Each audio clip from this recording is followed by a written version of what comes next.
Hey everyone, it's Ross from Mythic Mountains Folk Tabletop Club. What you're about to see are the ongoing adventures of our years-long running Rappan Athuk Mega Dungeon campaign using swords and wizardry, a retroclone of the original D&D game. Like, subscribe, and share if you wish. You're welcome to join us, and we hope you enjoy. It is miles beneath, a demon-haunted maze that once swallowed a crusading army. The legendary Rappan Athuk, the Dungeon of Graves. A handful of iron-thewed men risk their lives, their very souls, to plunder and explore, to stop the creeping tendrils of chaos. This is their story. The magic circle. In just a moment we will be playing Dungeons and Dragons. Welcome once again to the city of Kayden's Rest. Or the township, at least. It's deep in winter, deep and cold. But the city is still here, and the people still endure. The nights grow longer still, and the days grow shorter. But in the distant town, there are still distant opportunities to be found. Far to the north and to the east, where an ancient cloister waits to be redeemed or taken back from the powers that once created it. Let's see, who is the caller today? I believe we've gone over this, or at least I wrote it down somewhere. Was it Ross? Yes, next week, caller priority is Ross. And Ross is here, so Ross is the caller. Okay. We're all together in the Bristleback Inn. It is a feast day, as the people here are preparing to burn some of their hard-won fat of the land on bringing back a little more light into their lives in these darkened tides. So the place is more crowded than usual, as anyone who does not have, in fact, the entire community of the peninsula has convened in and around the Bristleback Inn and the church in two distinct great feasts, one for the common people and one for the slightly higher hoi polloi. And like it or not, you lot are stuck in the slightly higher hoi polloi. Okay. I've always enjoyed the hoi polloi. They enjoy you too. You're something of a figure of notoriety, Mr. Brain. Mr. Fancy Pants. Yes. Everyone's names, reminding myself of them. Go ahead, sorry. No, please continue. Okay. May we take some time in the tavern? I feel like we have some things to discuss that are hard to do merely by chat alone. It's not exactly gameplay, but I just want to throw some things out there. It occurred to me, my plan was to go back to the dungeon, but doing so is kind of complicated, actually. So it's somewhat of a big decision. It's not like you can just, gone are the days when you could travel a day or a half day by horse ride and then pay an ostler and go into the mouth of doom. Now are the times when it takes a week and a half of travel and we have to go to an otherworldly tavern and pay 50 gold pieces for a room and, a magic underworld snail sled rider to take us places and stuff. So, yeah, this is a big, he's probably not even there anymore. I don't know, but it's a big thing. So I want to just ask some big meta questions about the goals and stuff. Let me frame that if I can. So here's the tavern time stuff. I think that there's a question of how we play the game and how can we play the game? What is metagaming? What is the goal of the game? Because let's say there is no metagaming and we can do whatever we want. To me, I think a good strategy, if that's the case, and we're taking a more gamey approach and a less role-playing approach, is actually to go and stage a large force and pay for it, or maybe have a rear area and send a messenger back. Maybe it's only our henchmen and that's the first question I bring up is because we've never quite like clarified how we do this, but it looks like we can play our henchmen. Maybe people that are more junior can't, like Morpert, he doesn't have a close relationship, so that's not a henchman. But in the case of Dobby, maybe, so if that's the case, and certainly in the case with Magnus, those became true henchmen, and so he's played them. If that's the case, maybe we send a small advance team, and that advance team moves and they go into the last one in. And then the advance team goes and scouts, and that's their job. And if they find a hoard or they find something really valuable, they don't just die to it, But if they do, it's not Finbar, it's not Perderi, it's not Magnus that's dying. And that's brutal, but I think that's kind of also the pecking order. That's how this works. So if we can use our henchmen in that way, why don't we play our henchmen in the role of this lower level finding the valuable thing, and then bring forth the heroes in the moment that we need our mighty, Perderi and Ufkel and Magnus. And they're like when you found the evil knight and he had that hoard. I felt like that was a perfect example. That was the Ufkel moment to me, and that was a lot of fun and memorable to me. And Ufkel moved forward and laid low the knight, and we could have lost. And that was, to me, that was really good gaming. Like that's a thing to lose Ufkel or Perderi or Magnus to. And we do that. Like, oh wow, we found a hoard. Okay, time to bring in the heroes, And we look at this kind of more top down. Like we have a lot of henchmen, but what I think isn't working well is having the entire force. To put it in military terms, you don't make contact with the largest force possible. You make contact with the smallest force possible. And so you don't want to try to bring every single thing you got all the way up front at all times. You know what I mean? Does this make sense? Mm-hmm. Yeah. You just want to run lighter so that you're... But is this metagaming? No. I'm going to level with you. Even if it was metagaming, I don't care. That's allowed. That's allowed here. Yeah, I don't complain. Then we're wargaming. If we're wargaming, let's you're allowed. Let's have our henchmen go forward, establish their place in the last one in. Have maybe a couple of hirelings that are runners and senescals. Who their purpose is to manage our goods and order and to send runners and communicators and blah, blah, blah. And, maybe actually pay an actual senescal to accompany us and do this.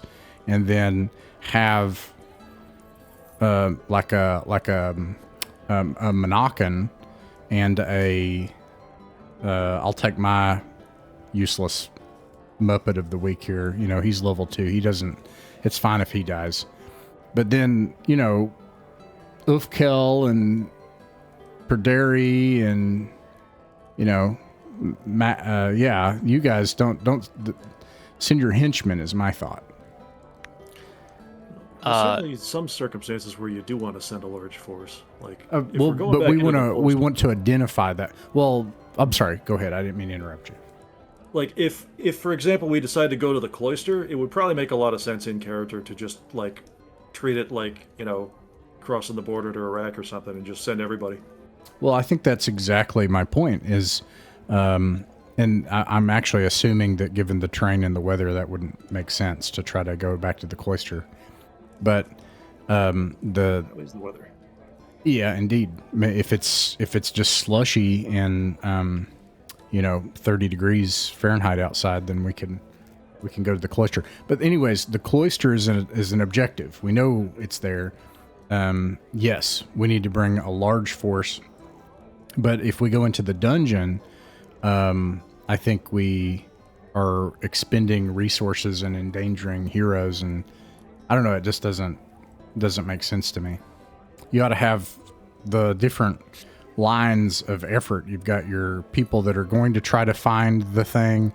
and then you've got the people that are kind of like the main effort, and they're waiting to suss that out, and then that thing is going to move up, and then we have a rear area where we're going to have like the stuff we're doing in the rear. And by the way, to me, all of this, there's a, what Richard put it, there is a security shortfall or need that is desperate, obviously desperate. And from my thinking, if we don't find treasure soon, and if we don't organize this effort and figure this out, I mean, we've already encountered how many large factions. There's no reason that they shouldn't come through and just smack us across the face and take over Kayden's Rest. They have everything available to do that. We don't even know the composition of stuff at Kayden's Rest anymore, but it was never that large to begin with. And we've never enforced our law very thoroughly across the rest of what did we call it? The environs, the region.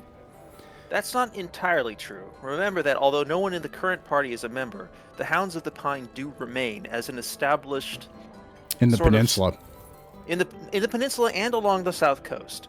They exist as a kind of low knighthood, in that they are widely regarded as a source of you had to build out that whole series of guard towers to the south. Well, one of those guard towers fell, of note. Wait, when did that happen? Well, you said, unless I misremember it, that lumber camp was slaughtered, and Yetis tore everybody apart and drove us out of there. So that southern green area, we've already lost it. So my point is simply that we don't even have a cash reserve. We don't even have. If something happens, we are very unlikely. We might be able to tactically stop it when it happens, but we won't survive the next thing and the next thing. To me, we are pretty poor for people with the level of responsibility and area we have. That really encompasses like 3 or 4 hexes. So we need money and power. 2 things that you mentioned that I'm sorry, you go ahead, Chris. Well, I mean, the way you get money when you rule a place is taxes.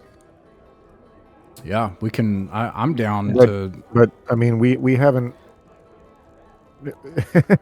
I don't. I mean, so people get like a stronghold and stuff like that, or they get the ability to build one. But like, yeah, like so that means that we'd have to start collecting taxes, sending people out, and being like, which we should have really. I mean, has anyone been collecting any taxes from any of these people for the last 2 years? The church takes alms and tithes, and they redistribute some of that, but it doesn't really go into security apparatus very much. I believe at this point the Hounds of the Pine are probably doing some kind of independent taxation effort. I don't know how they do that exactly, but there's enough of them, and they have enough. They have a good enough reputation and enough manpower that they are probably gathering taxes, even though you are not part of the loop on that, which may be a problem itself later.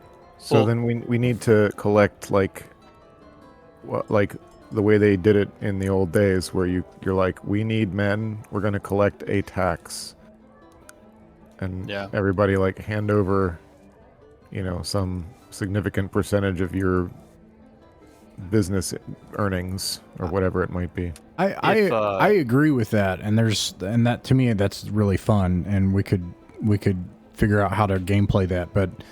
AJ's been trying to say something for a while. Sorry. Yeah, I was gonna say if we're comfortable hand waving specifically the peninsula and its tax situation as something that the Hounds of the Pine are dealing with, and that is a kind of closed loop thing, and that like we're appraised of the status of it, but we don't have to deal with that. That's fine, because now we have other areas that we can tax as well, that we can exert our influence there as well. So that is an option that I like to put forward. There are 2 things that you mentioned earlier that I'd like to mention. One thing is kind of like how the Hounds had the contract and the way that the treasure was distributed. We could maybe do something similar, but a very simple thing that we could do is, you mentioned we don't have like any sort of group fund. We could have a share of treasure that gets set aside. That is one thing that we could do moving forward. And then just have a simple vote or something on like, is this something, there's something we need to do? Do we want to use shared treasure? Okay, boom. Other thing though, you're mentioning, so like the playing, like henchman. Henchman is from the documents from the I'm sorry, I'm trying to remember the name. The Otherworld document. Like henchman is like henchman is like a separate category from like a normal like paid retainer, right? And that boundary between the two has been kind of vague, where it's like Father Chris's retainer is a henchman because he's put a lot of effort into the character and he's able to play and stuff like that. And so I think that a requirement that we may need is to have some sort of a more firm declaration of when a retainer becomes a henchman, and it could be something as simple as the referee says, "Hey, this character's a henchman now," or maybe we have something more structured. But I think that there's some vagueness there and some uncertainty, because I know it was asked before. Christopher was asking, like how to make a henchman, and the answers given was kind of, vague. It's like put effort into them, right? So it's like maybe we need something a little bit more structured in that, or just more clarity on that. Okay. Yeah. So let me a few things. Let me kind of respond to some of these. First of all, the henchman. I've been reading Advanced Dungeons and Dragons. It does have very clear guidelines. There's a problem that Advanced Dungeons and Dragons reveals in having that. It's not exactly a problem. It's just what is it you want and what are the trade-offs? And what happens is, because you want a game that's challenging and durable and you could have a lot of people come and go, the rules for it in AD&D are really hard. Like trying to get a henchman is very hard. And so you have to have a lot of, and actually I was looking at Axe. It's hard. You have to be a pretty high level in Axe to be able to pay for a classed henchman because they have a high income.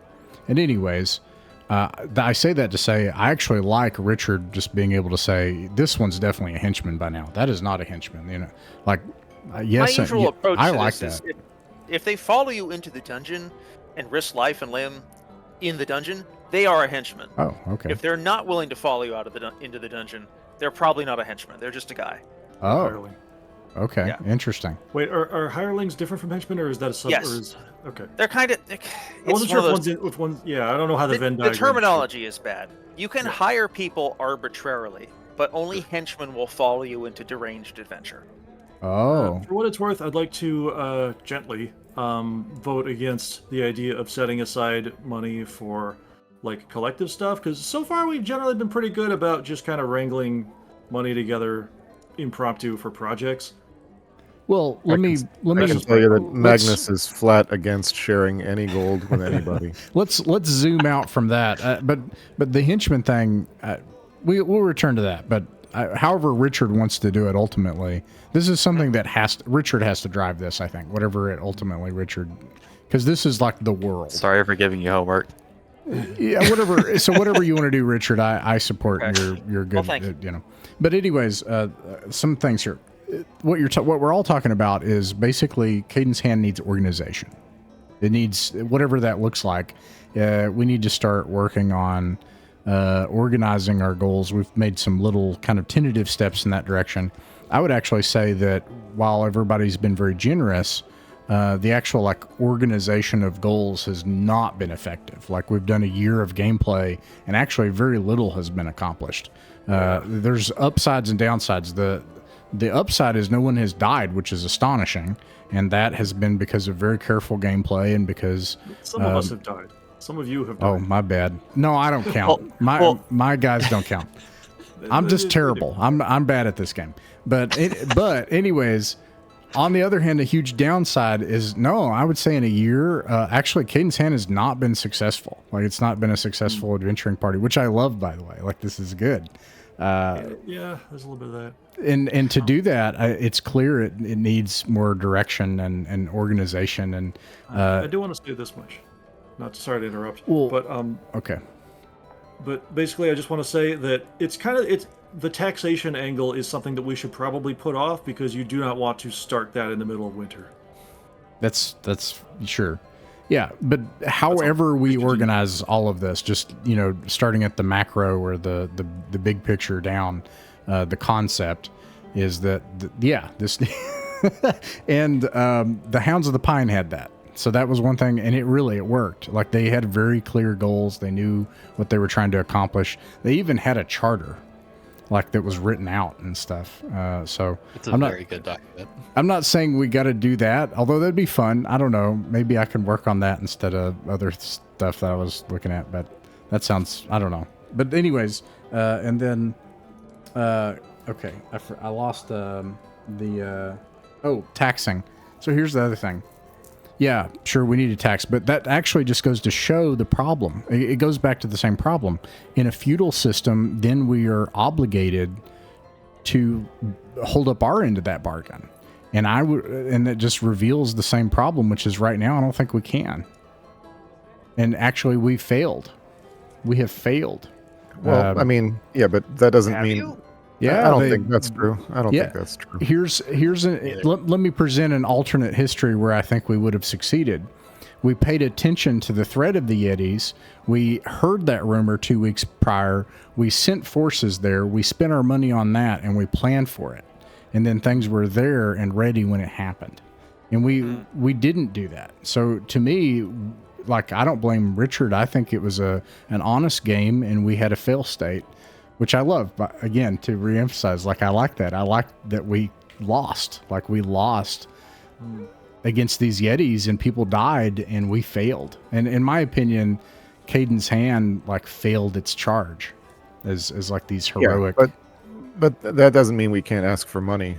Oh no, sure. But people are not going to put up with that if we can't protect them and Right. be the We Lord's. protect them a lot easier. The case we make Of is, course. hey, we protect you a lot easier with like about 50 more guys. Nonetheless, I ultimately, whether it be through conquest or risk or war or subterfuge, or more likely going into the dungeons and the dragons, we need money and power, and I think we need that vertical power.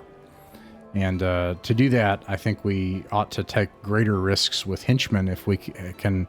If the gates are open, I'm definitely more miserly than Richard on the henchmen. Like, I would probably be like, no, only somebody that's like, whatever. But if we can use them, we should use them. That's what I think. Like, we should use those henchmen. And I don't know. That's my proposal. I think we ought to make a party of like 5 henchmen. 1, 2, B 3, team. 4, 5, 6. We ought to make the B team right now. The what do you call it in football? I haven't played football in so long. The second string. Call them up and send those guys down to the dungeon, and then find where the great threat and the great horde is, and then like cycle them back, and then bring the There's heroes just one in. thing I don't get, which is, we'd be playing them in a session instead of our main characters? Is that the idea? I think so. Yeah. Or is this something that would happen off screen? No, I think that's what I'm suggesting we do tonight. Is like if we can. You're right back. I have to watch the rest. Okay. Yeah. If we can use our henchmen, let's do it. That's what I'm. I don't have any henchmen. I'm kind of prevented from having any because I'm a Well, white guy. we have the monster. We should totally use the monster frontline. Absolutely every time. All the spells. I mean, part of not to toot Magnus's horn, but part of what it's just in some ways, anyway, that's one of the reasons that I was trying to pay for an extra squad of 12 guys, and it hasn't. We have things in place, that can be doing more. And when you said the B team, I sort of like from a grimly cynical viewpoint, if you took Magnus out, you kind of would have the B team. If you're talking about like I the mean, the, yeah. the group Yeah, I that. agree. All right, C team then. But yes, You're not wrong. You're not wrong. It's rude to say so. I know, and that's Fine. that, I take that burden on myself daily. But no, we faced this problem before. It's which is that we find ourselves too big for our britches. The only like this is good. This is we're D&Ding. yeah, but the point is, it's like we're talking about campaign level war game play, which kicks in mechanically at 9th level and above, We're not there yet. and so anything we do is like trying to bridge the gap. Yeah, With bridge the just gap. like with a man's body like holding on to both sides of the bridge. Like to me, the beautiful thing is you get to level 9 somehow, though, and that's this. That's the yeah. you- So and I just want to point out. That's a good I just want to point out Yeah. there is one spot we know we can go where there is a major cache that I includes know exactly what you're talking about. serious power, at least from Magnus's point of view. We just need to be able to take huge risk and be clever. Could you And- clarify that for me? On That is The purple worm. Purple Worm Room. There's an arch. There's a staff of wizardry in there. It's been just hanging there that whole time. I think this is what I'm saying is Finbar, Oofkill, and Perderi don't go. And Magnus, you guys know that is not a, I want those XP. I want those Right. XP. Yeah, I need to That's hit the same 4th thing level. is if we're playing no, the B team, 7th the A level. team is becoming the B team. well, okay. Because we can. The money that the B team brings in is all well and good for paying for troops, but then it's. I'm then sorry. it's Forget like, what I said in that case. That I don't want to lose the point here. In that, that's a good example of when to bring the heroes forward. But the Purple Worm Room, yeah. But if you're just talking about regular old dungeon crawling, then I could see, letting a lesser just sending Manak, and so I'd just still be jealous of my XP, but it So- would, taxes and stuff. Let's figure that out in chat. The goal driven by if we're exploring, we use our henchmen. If we have an objective, use the heroes. That's the vote on the table. Let's vote and hear from all of the heroes of said question. John, what do you think? Yeah, I'm for what you said. Yeah. What are we voting on? Okay, Sorry. So Just the want to state the the proposal I business make connections.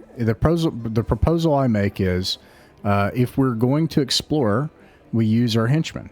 If we have an objective with a great villain or a monster or a challenge or a horde, then you bring the heroes forward.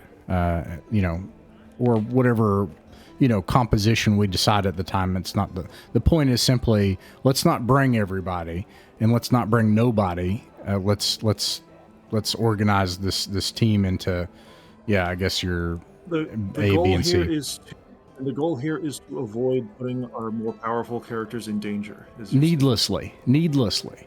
Is this And also at the same time, if we just bring everybody, we never make progress. So like on one hand, if you just bring a gigantic army, you never get any XP. But if you just send them in on their own, then you lose level 5 characters for no reason. maybe? Level 7 in one case, Oof. almost. Did that happen? I mean, I believe you. But, like, No, Magnus is, as I understand it, almost level 7. yeah.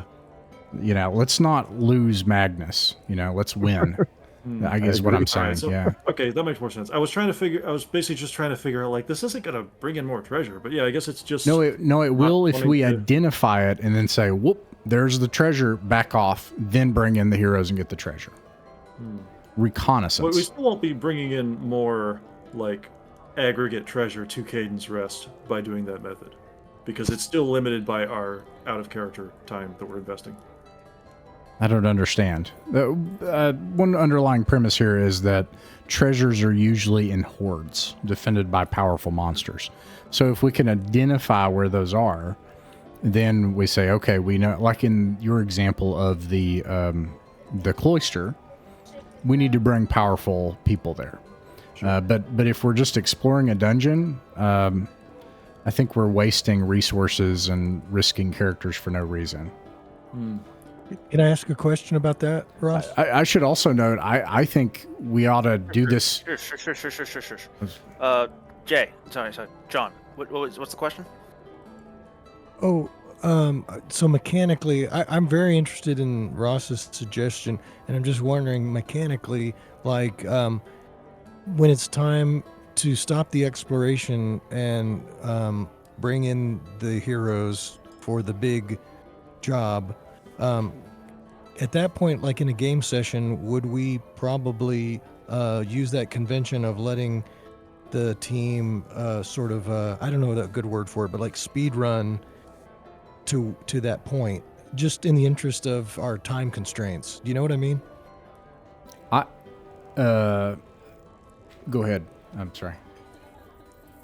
My opinion is no, because here, let me sum up how this whole thing works, and it's Rick Stump sums it up this way. Here's what makes this entire game work, and it's very counterintuitive. A torch weighs something, and it is in a store with a person. And if you have to do that every time, the whole world works. And if you don't, it's unfortunate that we have the conventions where you can just come home. In an ideal setup, you would not have that. You would have to find your way out, and you would have to get back. And if you don't, you're just dead. That would be ideal. But when you play for 2.5 hours, it's, you would never, Speaking of playing for 2.5 hours, I have a somewhat radical proposal, which is that we talk about this like between today and the next session, and just for now, we just take all our characters and go to the Cloister. I was not planning to go to the Cloister. We can. Is that the goal? I agree if we're going. I assumed it was too cold and the weather. I'm down with following the caller, but I definitely think we should get to adventuring. We were talking in between sessions, I think, about like kind of adding more stuff to the Cloister, possibly, like Richard requesting some OOC permission about that. So I was interested in seeing how that was going to shake out, but that's just me. I'm just one vote. Well, what's the weather outside like?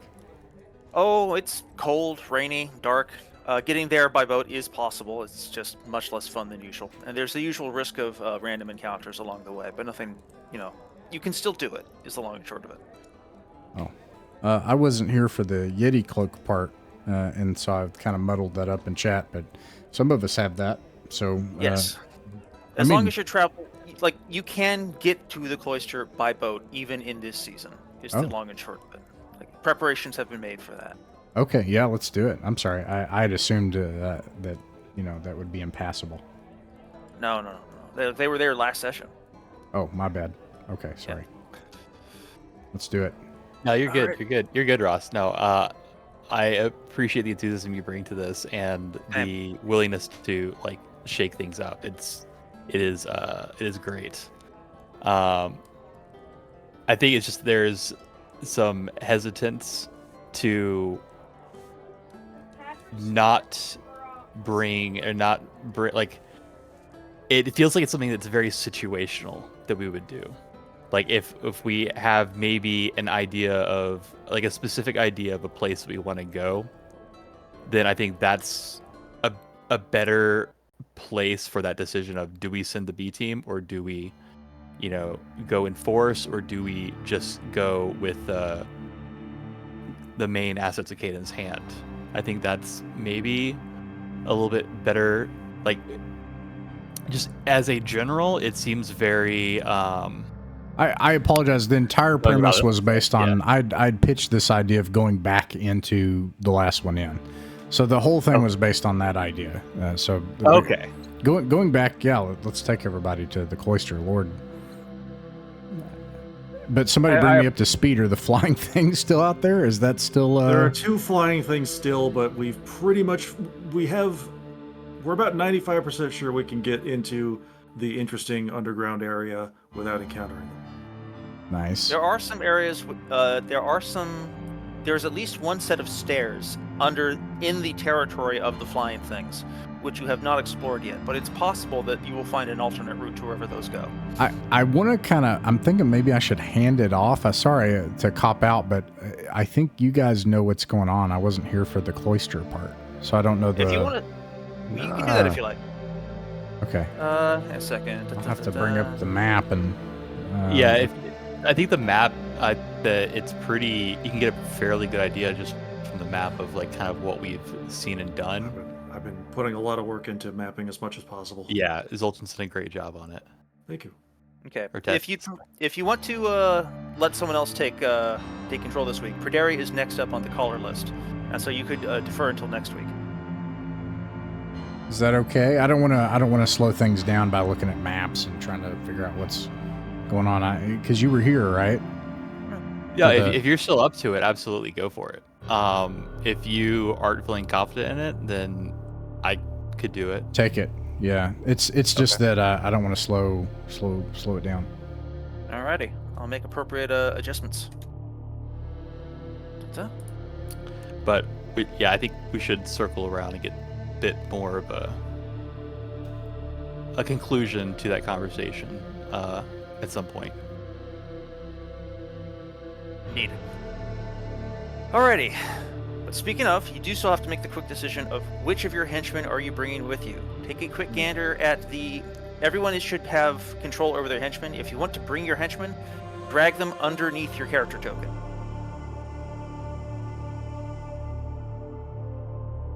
John, I would like to leave Monacan at home this time. Nokin is fine with this. He's off to go commit crimes. Annoy the heck out of Niesel. I was telling John because he's got the other thief under his... Yeah. Efston's confidence is legend. Moore is going to continue studying Goblin Speak with her thrall, and as well as working with the Jackalware and just doing NPC things in the background. Alrighty. I will leave Pasling behind for this one because we do have an abundance of fighters. That much is abundantly clear. I think she's very capable of being like an asset, but we have a lot of great fighter assets. We're lacking other ways, which is why I'm bringing Owen in with he's actually gonna be packing 2 detect evils. Okay. More perch I'll bring fighter. Leofston. I can't bring him down though. That is odd. Let me fix that real quick. Prototype token. Owned by. Configure ownership. Oh yeah, I see the problem. I screwed this one up. You should be able to move around now. Give that a try. Okay. Yep. Cool and good. So if we have a cleric, do I need to bring Dobby, you guys, or not? Not strictly. Yeah, he's definitely a more capable cleric in a cleric-y ways than Owen, but yeah, it's purely up to you. So, personally speaking, I don't lament half an XP share going to him because he's been pretty handy in the past. That's just my opinion.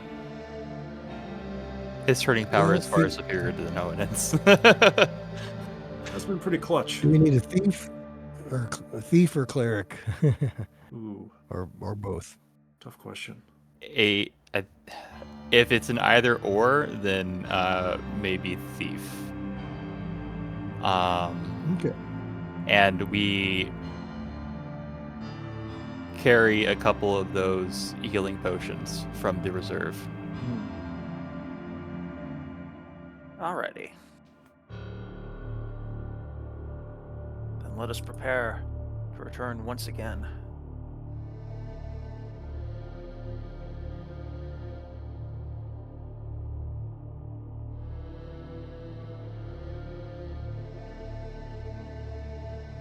You mount up upon the Myrmidon, and we prepare ourselves for a mildly harrowing journey through the bleak weather of Darkentide. Sometimes there are a few ice floes in the water, and there's more work to be done in the trip. And there's always the faint concern that overnight you will be accosted by something as you beach on the coast. It will take you 2 nights to get there. We'll see if it comes to pass. Here's my random encounter die. Contemplate, if you will, the perils of the river journey, the struggles of the cold, the wind, and the scanty sun.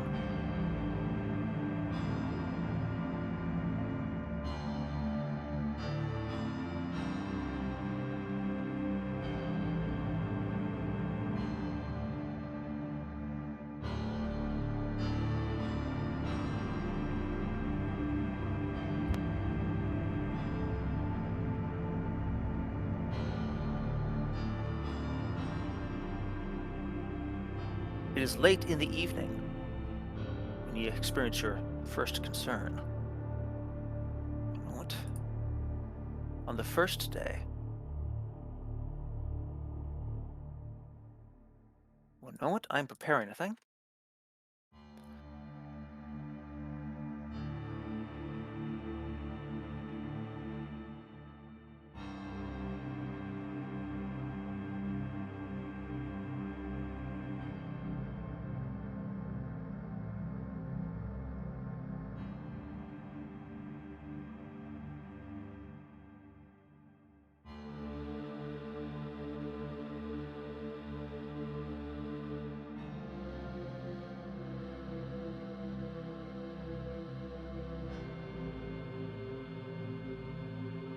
As you approach as the sun is setting on the first day, you spy it in the distance ahead of you.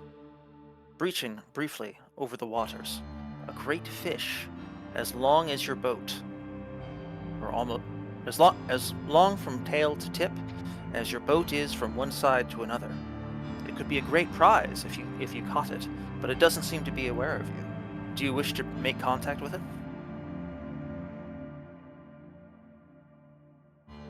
Any strong opposition to attempting this? I'm not sure if it's going to have any treasure. I wanna Yeah, focus what's on the benefit? Food. Ah, Lots of food. Also, in the Last- past, yeah. I was just gonna say we cut open a belly of a big fish and found some stuff last Yeah. time. It's as long as the ship is wide, you said? Mhm. Okay. Big fish. Big, but that seems more manageable than the previous fish. Yeah. I think that About is the same we should- size, really. Okay. Big, but not boat tipping. Unless it Yeah. shoots lightning again. Oh yeah, that was a thing. Yeah, let's go for it. Get some As you spears and some gaffs. Let's try to haul this in. Alright. Da-da.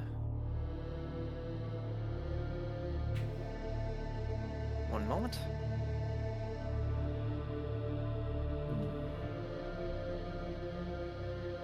I got a little mixed up about the time. Do you think we'll have time to rest and regain spells before the cloister if we continue from here? Or I don't know if I should Yes. save my spell.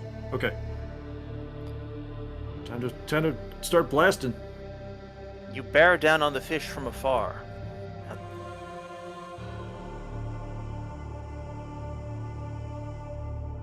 Let's see how close you can get before it notices you. 2d6. Each one is 5 feet. 7. 35-foot range.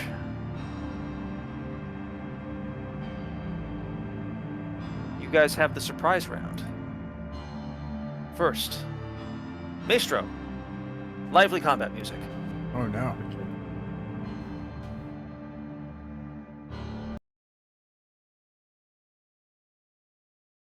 It is a great scaled beast, primordial and ancient. Uh-oh, the word primordial. Uh-oh. Yeah, that's true. It's not quite that primordial. Yeah, sorry. It is a large, very large fish, but no more primordial than the last fish.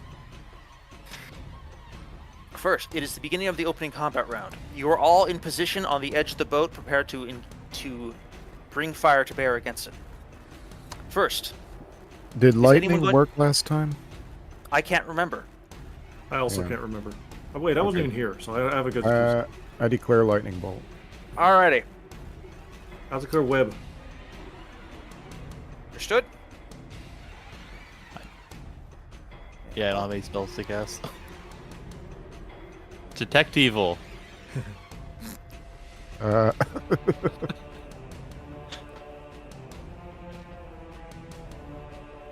First, initiative. You guys win initiative automatically because it does not go this round because it is surprised. Second, I assume that no one is going to dive into the water and engage it in hand-to-hand combat, but you may attempt to stab it if it comes close. Do you want to attack it with a ranged weapon, or ready an action to stab it when it closes to melee? Would bows be effective? It would have pretty stark cover, so not really.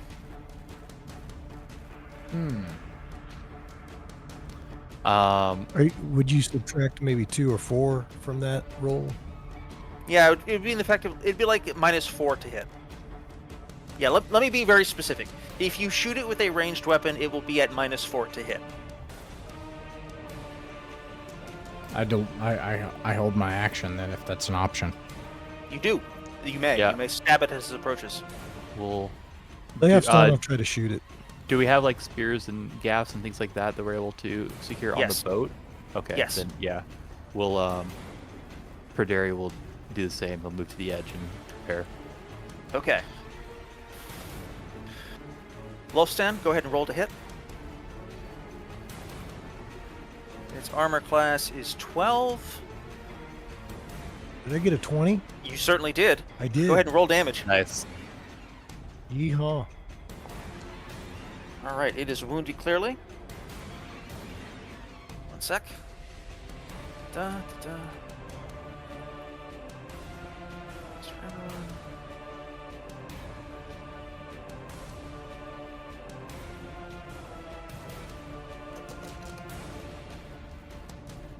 It crashes in the water, and it seems. Will it react with violence or preparing? Will it react with violence or prepare to run away? We'll find out in a second. First, we'll deploy spells and see if it survives that initial backlash.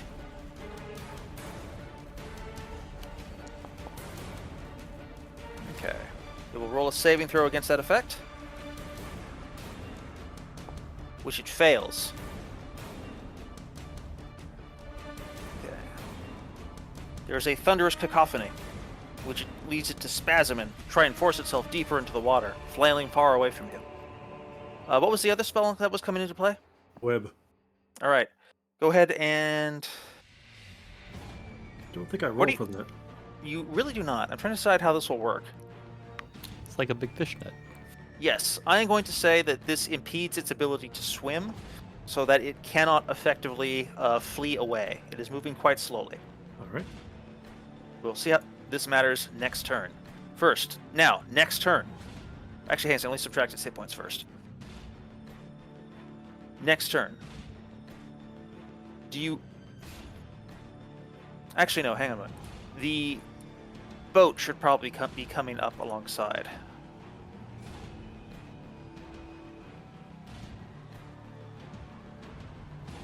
Okay. This turn, you have an opportunity. Declare spells. Second turn. I think you guys got this. Magic missile. Understood. You may now attempt to engage it in hand-to-hand combat, and it may attempt to engage you in hand-to-hand combat. Who wishes to attempt to stab it? I do. I have stun, yes. All right. Those who wish to attempt will now roll initiative to see who goes first.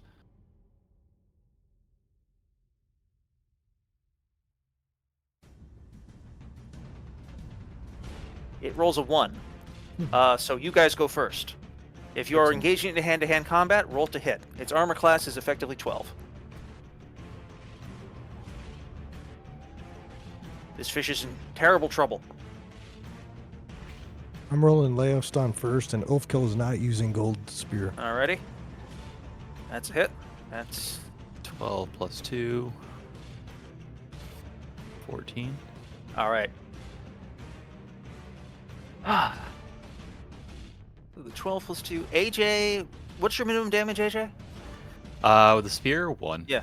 All right. Roll your damage with the spear. It's a d6. All right.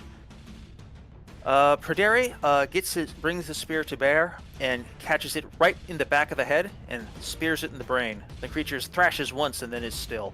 You now have an enormous slab of dead of fish hanging from the edge of the boat. I found the gizzard. Oh.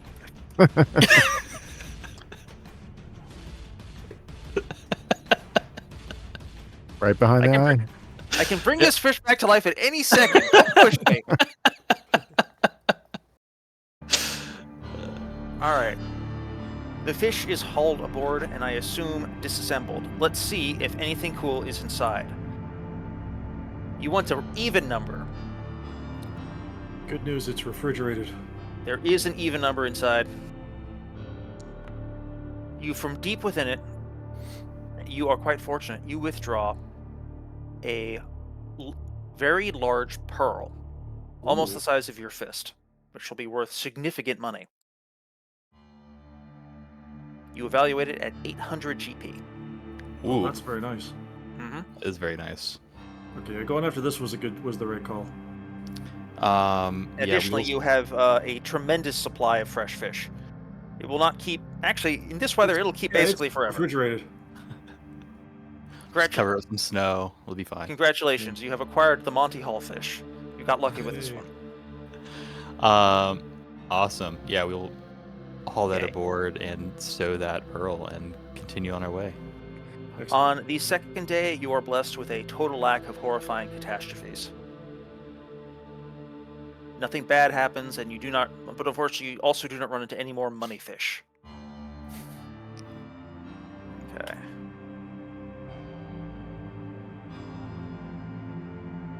Evening of the second day, you arrive on the outskirts of the outer cloister. Finbar, get out of here. You don't exist today. Dobby, you're also exiled, exiled, exiled.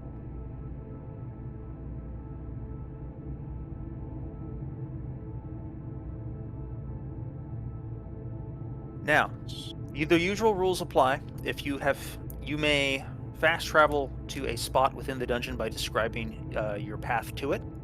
So if there's a place you want to go, let me know.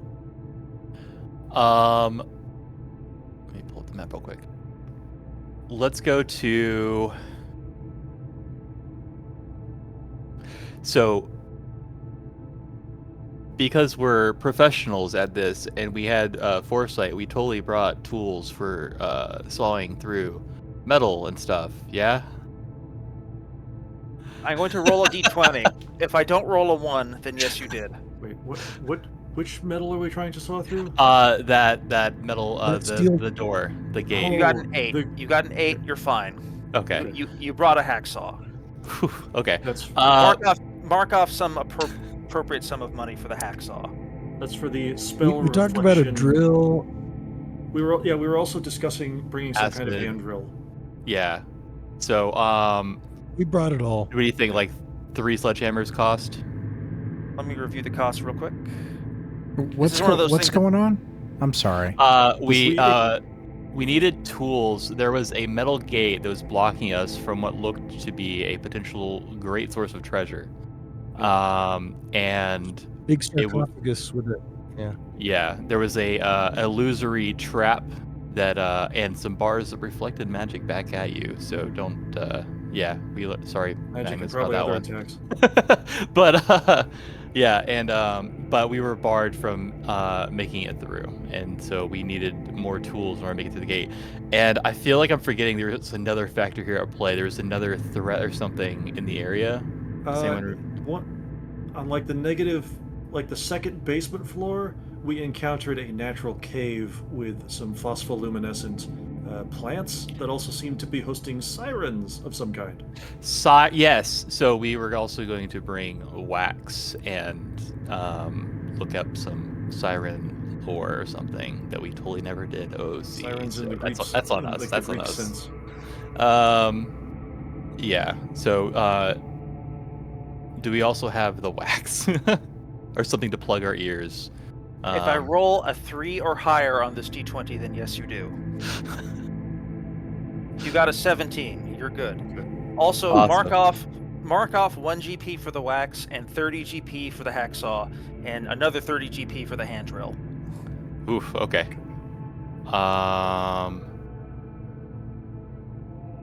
Does anybody feel like pitching in on this? I can cover. I'll pitch in 30 of that. I'll pitch in 30 of that. Okay. And so Yeah, I'll cover. I'll pitch in 30. Oh, Okay. thank you. Then I'll I'll cover cover almost the all of it. 1. Okay, so we're good on that. And you guys paid for them, so you guys want to mark that in your own sheets that you have those. I trust you guys to manage your accounting. Okay, so yeah, we're going to travel to. Can we travel to the stairs leading down to that place? The southwestern stairs that kind of hooked and then led to that dais where we killed the slime. Yes, if you can describe to me how you do it. Okay. So we I can take over if you want. I got the map right in front of me. go for it. Yeah, I have it too, but yeah, you're more familiar. So, let's see here. We would... I guess it's equidistant if we go the straight staircase down that's more towards the north that we were drawing a line towards. Yeah, so that'll bring us right into the big chamber with the frog statue and all of the cult meeting area, sort of dark church aspect. And there's a secret door behind where if we pull the lever up, it's poison, and if it's down, it opens the door. We open the door. I gotta verify that those orders are correct. Well, up is poison, so that one's right on the map. Okay. Someone uninstalled the switch and flipped it. No. There's always that possibility of that level of shenanigan. Yeah, maybe it's just got like a schedule. No, you're good. Okay, continue. Okay. That gets us through the secret door to behind the frog statue. Then we will go south through a square room with a bunch of caskets, bunch of coffins rather. Go east from there. We will pass a room with a statue. No, we won't pass the room with the statue. We can go south straight from there, and that'll be the quickest route. Just straight south from the statue, down those staircases, which will. That should be the stair that brings us to that dais room, I believe. Shuffling through papers. Yeah. Yeah. Okay. So. Okay. Yeah, that's the one that's to the west of the dais. Yes. And yeah, so then we go east of there. Yeah. The east of there to the dais. Then we can go north of there, and then there will be Then to the west there will be the things that we're talking about drilling through, and then to the east instead there's that weak-looking brick wall that we busted through, and then to the north of that is where we will need to plug our ears because there's sirens and who knows what else. Okay, 1 second. Which one of those are we going towards first? We'll leave reach the the floor, sirens. so we'll figure out in a second. Vision enabled, and light. 60 and 30. There we are. Activate. I think if possible, then we should Post like a proper map guard. this time. Yes, I decided to stop being super clever and just steal someone else's work. I don't know. I cannot see it. Hang on, I'm gonna refresh. Alright. Don't forget to unselect. Yeah, if possible, then I think we should maybe try to secure the treasure first, and then deal with the harpies, because those are they're more uncertain. It's more of an I think this is the uncertain wrong path. staircase. This would be the staircase if we had entered from the Dance Macabre room, unless I'm mistaken. Oh, no, you're not wrong. Yeah, that one would bring us across the harpy area. Right. Okay, token, light. 60, 30.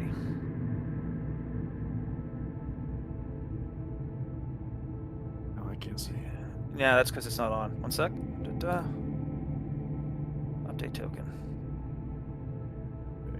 Okay. Has vision. 6030. Update token. Okay.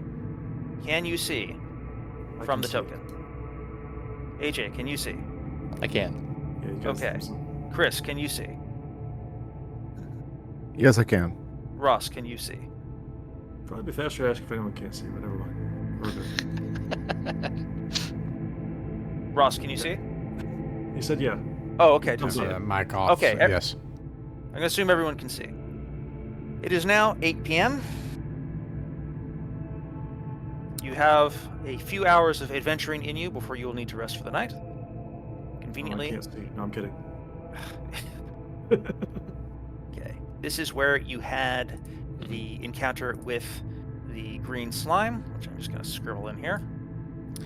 Oh, and then we'll go ahead and cast Detect Evil to get the radar going.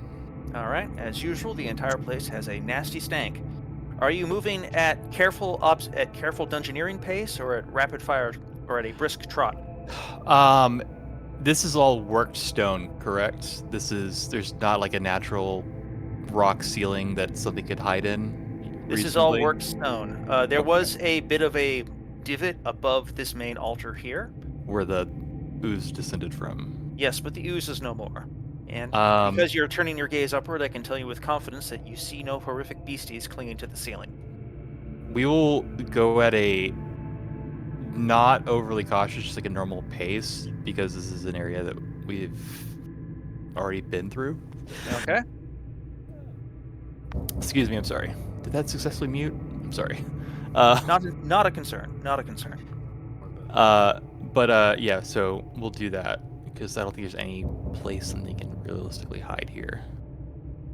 Okay. Yeah.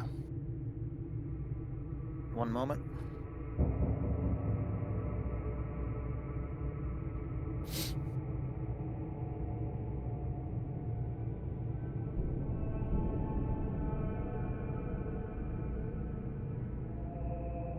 Okay. You advance onward. You can sense that this is a... You do not hear any new dangers. This place is still familiar to you. It's as you remember it from last week. We'll press forward until we can see that door that leads to the harpies. I'm trying to pull up the map real quick to make sure that that is we can see that from this room. Yeah, until we can see just along this a little bit more, so like maybe like 10, 15 feet forward.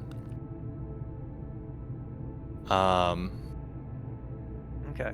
Be See aware if that that- you do have an open source of light on your person right now, which means you functionally cannot surprise anyone as you approach. Correct. Intent is to see if the door is still open or if it has been closed. You mean the brick wall which you smashed down? To see if the brick wall has been rebarricaded or not. Yes. Okay. Just You peek around advance. the corner real quick. Yeah. It is not. It continues to be smashed down. Okay. Then we will pull back.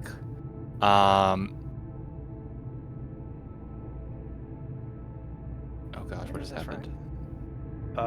Nothing. My whole page just. All right, I gotta refresh again. My whole page just flickered. Oh, no. Then we will press to the west, verifying that that first gate is still staked open.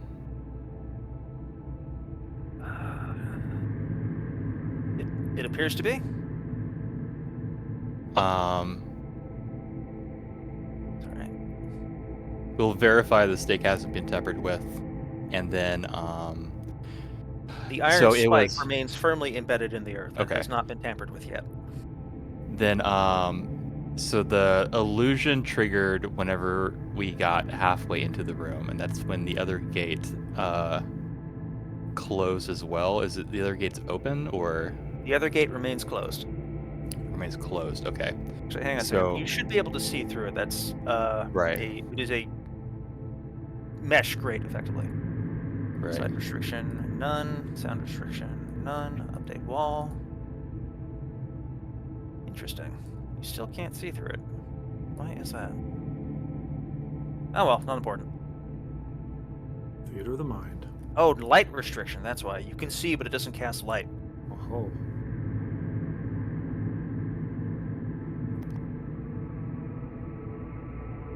Having so much fun with numbers. Alrighty. Dare you approach? Unless there's any opposition, then yeah. Alright, who goes through the gate and who remains behind? I will go through. Wolfkill grips gold spear and trudges forward. Wolfkill advances. As does Pruderi Pruderi. as well. Odin will stay towards the back, keeping his attention on his spell. Alrighty. Rupert stays in the back and to Alright. the side. Okay. One moment. Magnus, are you going in between the bars or are you staying outside?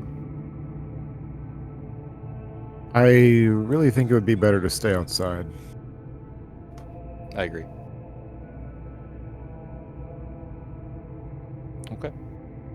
I will go with And then we will ignore the illusion. We have fallen for that once before, and try to get to work at drilling out and attacking the lock mechanism. All for it or in order to no, defeat it. it's still quite an imposing shape. As you approach, the entire aura of the room transforms. Darkness falls, and the air becomes eerily silent. The dark figure congeals from the shadows, the wild-eyed phantom in billowing robes, clutching an ebon staff with a gem-set ring, murmuring ominous words of power. And yet, no longer how long it chants, no Dwemer comes to blow against you, and you bring your drill to bear against the gate. How long are you willing to spend on this? Would an hour. Leofston be a little bit more adept at that? He's almost certainly the one handling the drill. He is the professional in this matter. I would say 30 minutes, and we would get a reassessment at that point of like what progress we've made. All right. 20 minutes in, you are making good progress, and you think the gate will soon be breached, revealing whatever treasures beyond to your covetous grip. But as you work, you begin to hear the sound of something approaching from behind you. You can hear it even over the continuous muttering of the illusory figure. It is the sound of heavy footsteps. Let me review my notes. Heavy about us footsteps then? falling in a steady rhythm, and occasionally a dull, ragged sound like the croaking of a frog, coming from behind you in the darkness. Is Detect Evil getting anything? Yes. I need to pull up the distance. It's a on that. 60-foot radius, right? I'm looking that up right now.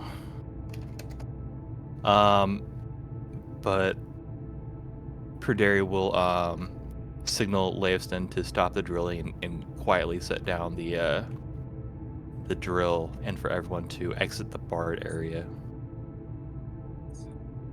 120 feet. Okay.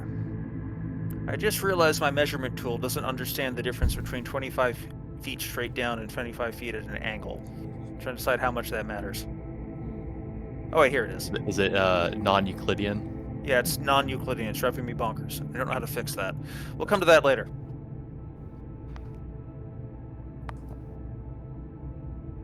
But Yes, you do detect evil within 120 feet, and it is to your east.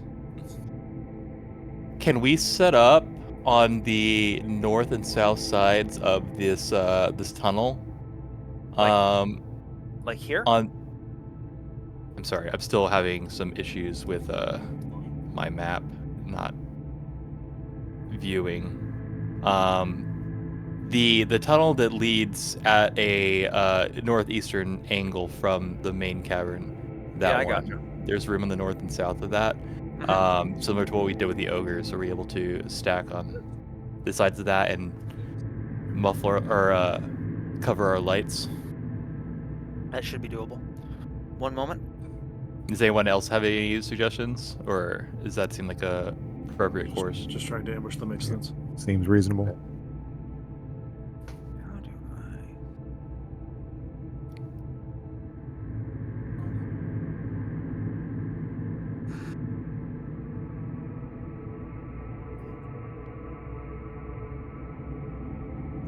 I... Was there a toad-like sound by any chance? There was. Yes. Ulfkel wonders. Having slight PTSD flashback. kicked in. I figured out how to fix the distance measurement thing. It'll be a whole hassle to do, so we'll do that later. All right, I can see now. I'm good. Good. All right, so you want to be here and here? Correct. All right, one sec. Marching order. Grab these goofballs. Copy.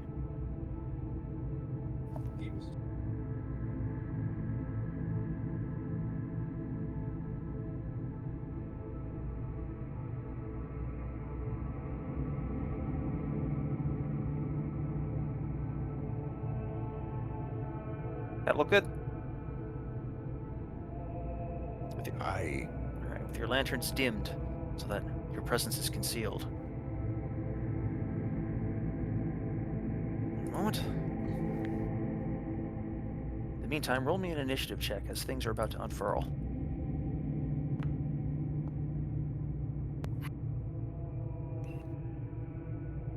The one. See if they get a 1. Sorry, my my mic was muted. I wanted to back up. Sorry, I wasn't wanting to be up front like that. Oh, sure. Just place yourself wherever you wish.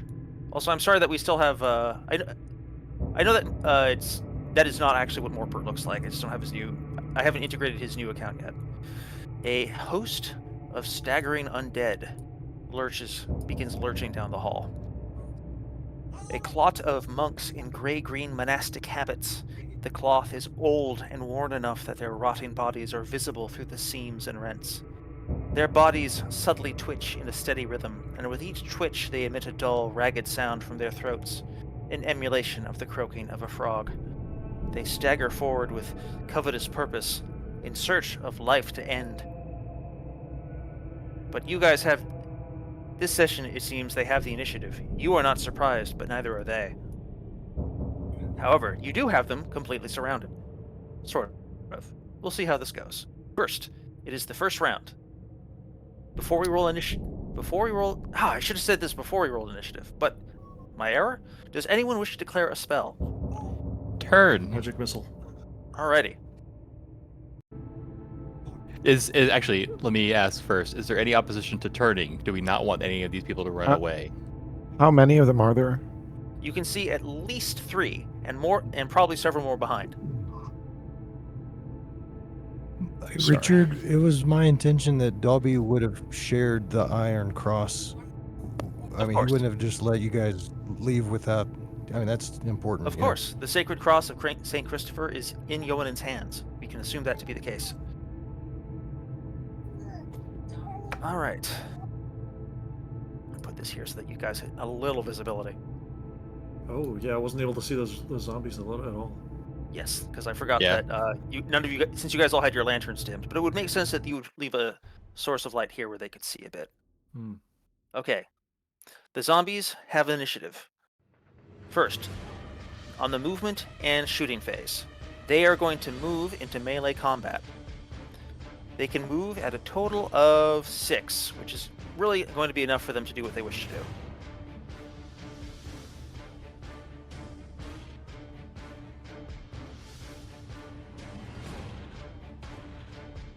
Oh boy.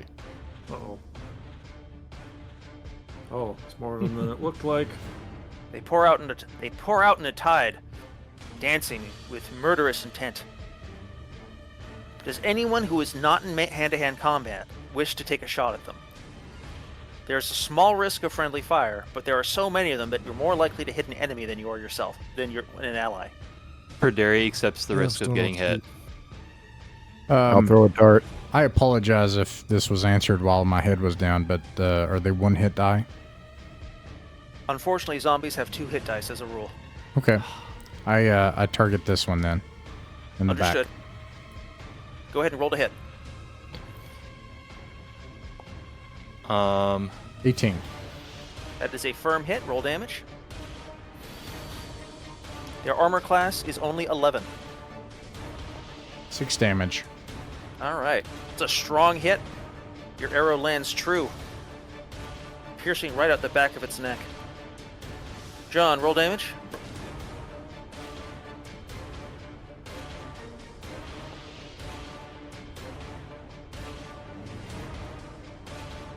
Lofstan puts an arrow into the one in front of Zoltan. Did you make both your attacks? Oh, that's right. If you're using Oh, bows, you get to shoot shoot twice. twice. Oh, sorry. Yeah. It's fine. I forgot to sometimes. All right. 9. All right. You need to hit an 11, so that one will not land. It strikes a non-vital area that does nothing to the zombie. John, Does a 14 plus hit? it does. Okay.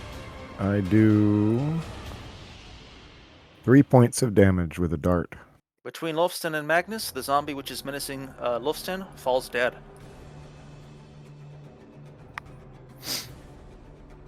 Awesome.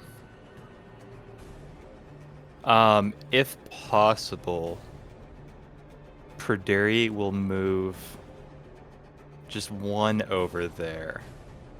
Lofstan would really rather you not, but you do you. Fair. I mean, my intent is to make it where they focus mostly on me. I will say that if you like, you can force them all to target you. Okay. Okay. Now, those of you who are in hand-to-hand combat, which in this case is Ulfkel and Perderi. Actually, no. First, now it's your turn to do moving. Anyone who didn't shoot may now move. How high's the ceiling? About 10 feet. Okay, so no way to get out of there. But I'm gonna move. No, I'll just stay where I am. They've already moved. Okay. Alrighty. It is their turn. Is it too late to move? No, you can move if you want. Magic missile, don't miss. Because it looks like Ulfkel is engaged already. Yeah, they engaged Ulfkel, unfortunately. Yeah, I don't Like, think he can still move back, but they will get shots at him. Okay, right. Alright. Now, melee combat phase. They are going to attack first. Alright. They are pretty vigorous attackers. Here are the 3 which are attacking Ulfkel up north. What's your armor class? 17. None of them can hit you. You hold them off. And now the 3 which are targeting Perderi down south. Perderi takes a hit 41. for 2 damage, as one of them grips his shield as he defends it, and rams it right into his nose. 21. Yep. Can't shocked. quite block that. They're shockingly strong. Okay. Now, Perderi and Ulfkel may roll to attack in hand-to-hand combat. That is definitely a hit. Go ahead and roll damage.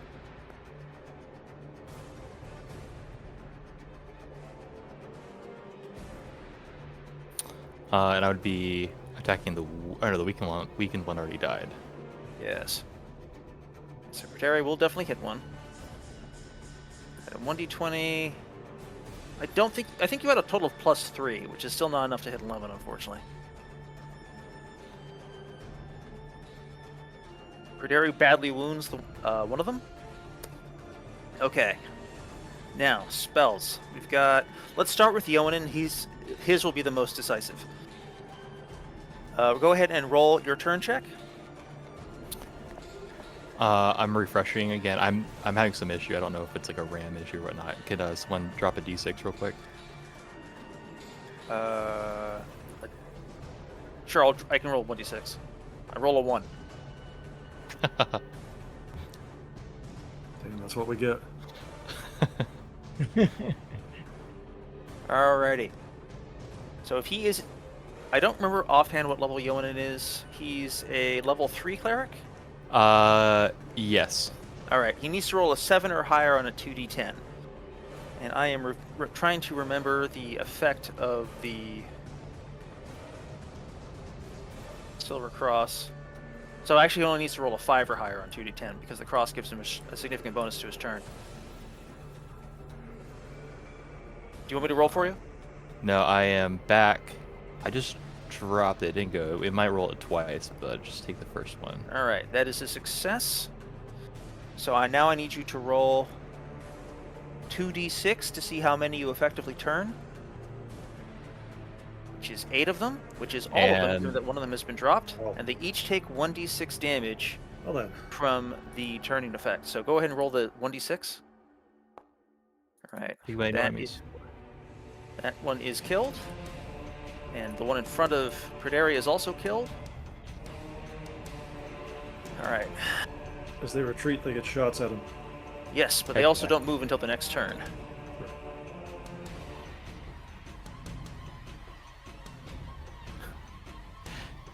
Try to think if there's any way we could corral them into the Harpy room. Alright. So, like, And right now- ahead Making of them. illusions. One of moment. There are other spells at play. Magnus, what were you casting? Magnus cast nothing that turn. Okay. Through darts. Zolatan, did you cast something? Magic missile. Alright. Go ahead and distribute your hits. 1 to one and 2 to the other. Alright. That's 1. And to the other, 9. 4 damage and 9 damage. Blasted out of existence. Okay. Praderi calls out to Ulfkill, "Be right with you, brother." It is now. We are about to begin turn 2. Does anyone wish to declare a spell? So they're already turned. Would Correct. So they are going to run. turning again do damage again? I don't think so. Okay. Do you think that I should actually try to cast an illusion to make it look like there's a wall so that they have to run into the Harpy room? I think that Yeah, I would. could be useful. Alright, I'll give it a shot. If you Some think kind that's of an appropriate barrier, use some of your kind of spell, then fire. yeah. Yeah. Um, Alright. I will prepare a So- Phantasmal Force. And if they run into it, they'll take some damage. So Magnus, you were saying? no, I do not have it prepared. Mood. Alright. We will now roll initiative. I'm hesitant to waste a web on it. I'm not sure killing all of them is really worth it. What do you all think? I do think you our have goal is to have multiple like webs? 2 different forces fight each other. Right, so we're not trying to stop them necessarily. We're trying to direct them. So hmm web wouldn't help anyway. Well, do you Yeah, have multiple let's- webs? Yes. Is my first question. And are you able to get close enough to put it just past that door? Yeah, that's the main concern. It has, It's has only a got short 30-foot range, doesn't it? 30-foot range, yeah. Phantasmal Force, I think, has much longer range. Let me double check that. It does, yeah. Yeah. Yeah. In that case, I will leave your judgment on your spells up to you. I think that if I'm willing to Phantasmal devote a Force is Phantasmal Force. And if it doesn't Okay. work, it doesn't work. then you could probably hold on to that for now. We could probably find use for that. Okay. So no web? No web. Alright. Rolling initiative. I roll a 6. Roll a 6 or higher to beat me. Oh, so close. They go first. It wasn't a 1. Okay. Oh, Praderi and Ulfkill. Roll your 2 hits as they attempt to retreat. Oh, we get 2 hits. Okay. No, I mean... Roll your You're- attack, oh. you goofus. The hit roll. Wait, I'm sorry. I was looking at the spell. Are you guys doing melee? Opportunity attacks. Oh, yeah, gotcha, it's- gotcha. As the zombies turn and run. Alright. Man, a lot of fives left tonight, and man. shoot. Fives all over the place. Yeah, I'm sorry, guys. know. Those zombies are just in a hurry. They got places to be. But can Leofston shoot? On their turn. Or you could use it. Yeah, so- Or could he? Well, missiles use a and spear. movement happen at the same phase, so but that doesn't mean that he would get to shoot before they run away because they did win initiative. Mm-hmm. I'll let Doesn't him it take s- one Are shot. these zombies? These are just zombies. I think they can't retreat. Well, they No, were they got turned. turned. turned. They got They were they got turned. turned. Oh, sorry. I was like, okay. 5 again. It's a perfectly cromulent number. It's one of the earliest primes. Nothing to sneeze at. I'm sneezing at it. I'm telling you. Arrows fly. So that is their movement. Does anyone wish to pursue on your turns? I'm gonna go over here so that I can get a line of sight where I'm trying to cast Phantasmal Force. Though I can't All right. see if they've That already is the moved past problem. You actually can't see effectively into that area. You just don't have. I'm running. Perderi You could run after them. Perderi will move and pull out his continuous flame lantern. Alrighty. In that case, let me I'll move. activate I'll move light this on your far. character.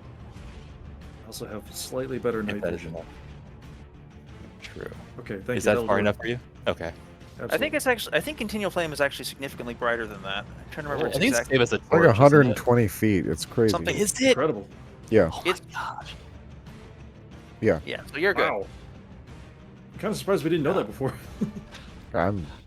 Yeah. I guess Yeah. our group knowledge forgot it, but it used to be a thing. Like it was like It was a big kinda deal the- when you You're first got right. it. Yeah, lot. because when we were in those big caverns. You're right. Yeah. It was like, oh man, we really are. We're like a sunbeam in here. Mm-hmm. Yeah. All right. Is anyone else moving to pursue the zombies, or Yeah, I move up to where I can see what's going on there. all right, Yeah. Lofstan, Magnus, you guys Yeah. moving up? Ross, if you would like me to move up further, I could, so that I'm not like blocking you from moving or anything. Right. No, I just wanna. I'll just shoot. So Alright. yeah. Okay. I'm going to roll this 1d20, and if I get a high Not this number time. higher than 10, if I get an 11 or higher, I'm going to give you guys a useful hint.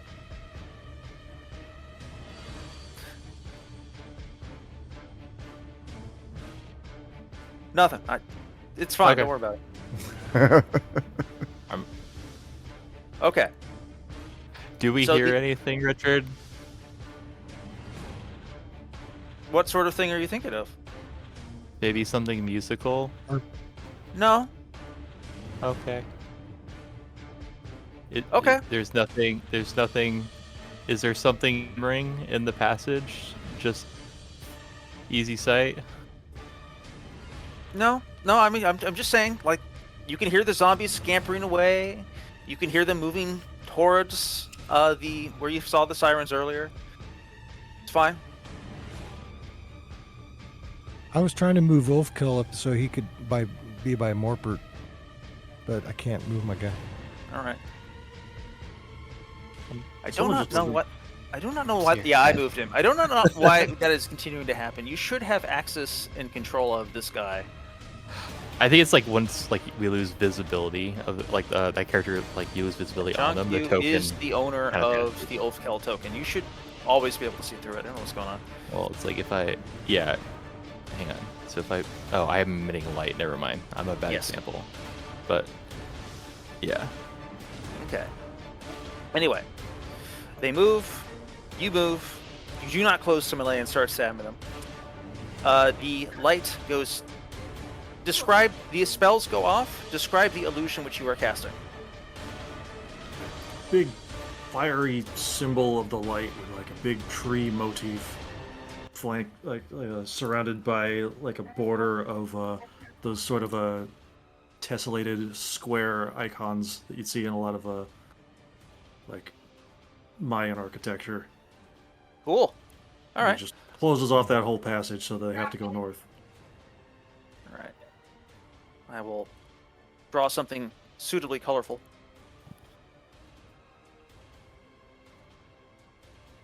Okay. That is the end of the turn. On the next turn, they continue to. It looks like they will continue to retreat. Will you follow? I choose no. We don't want to go in there until we plug our ears with wax. Precautionarily, Perderi will go ahead and plug his ears. Okay. You guys, is anyone else plugging their ears with wax? Magnus thinks that's a great idea. Okay. Ross, is Morpert plugging his ears with wax? No. I'm way in the back. I'm probably safe for one more round. Okay. It's probably good to have one person that can hear plainly. You say that you're bad at this, Ross, but I think you're secretly good at it.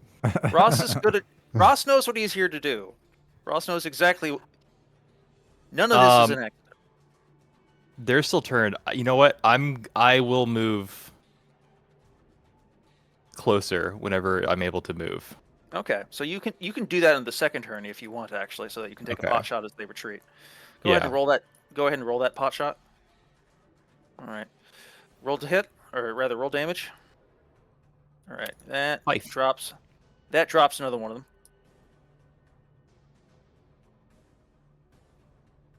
All right, the others flee to the north. John, are you trying to do the same? Yeah. Sure, Following sure. Perderi. Roll a 2 hit, and if you hit an 11 or higher, roll damage. Oof. They can't all be gems. You shred its cloak even further.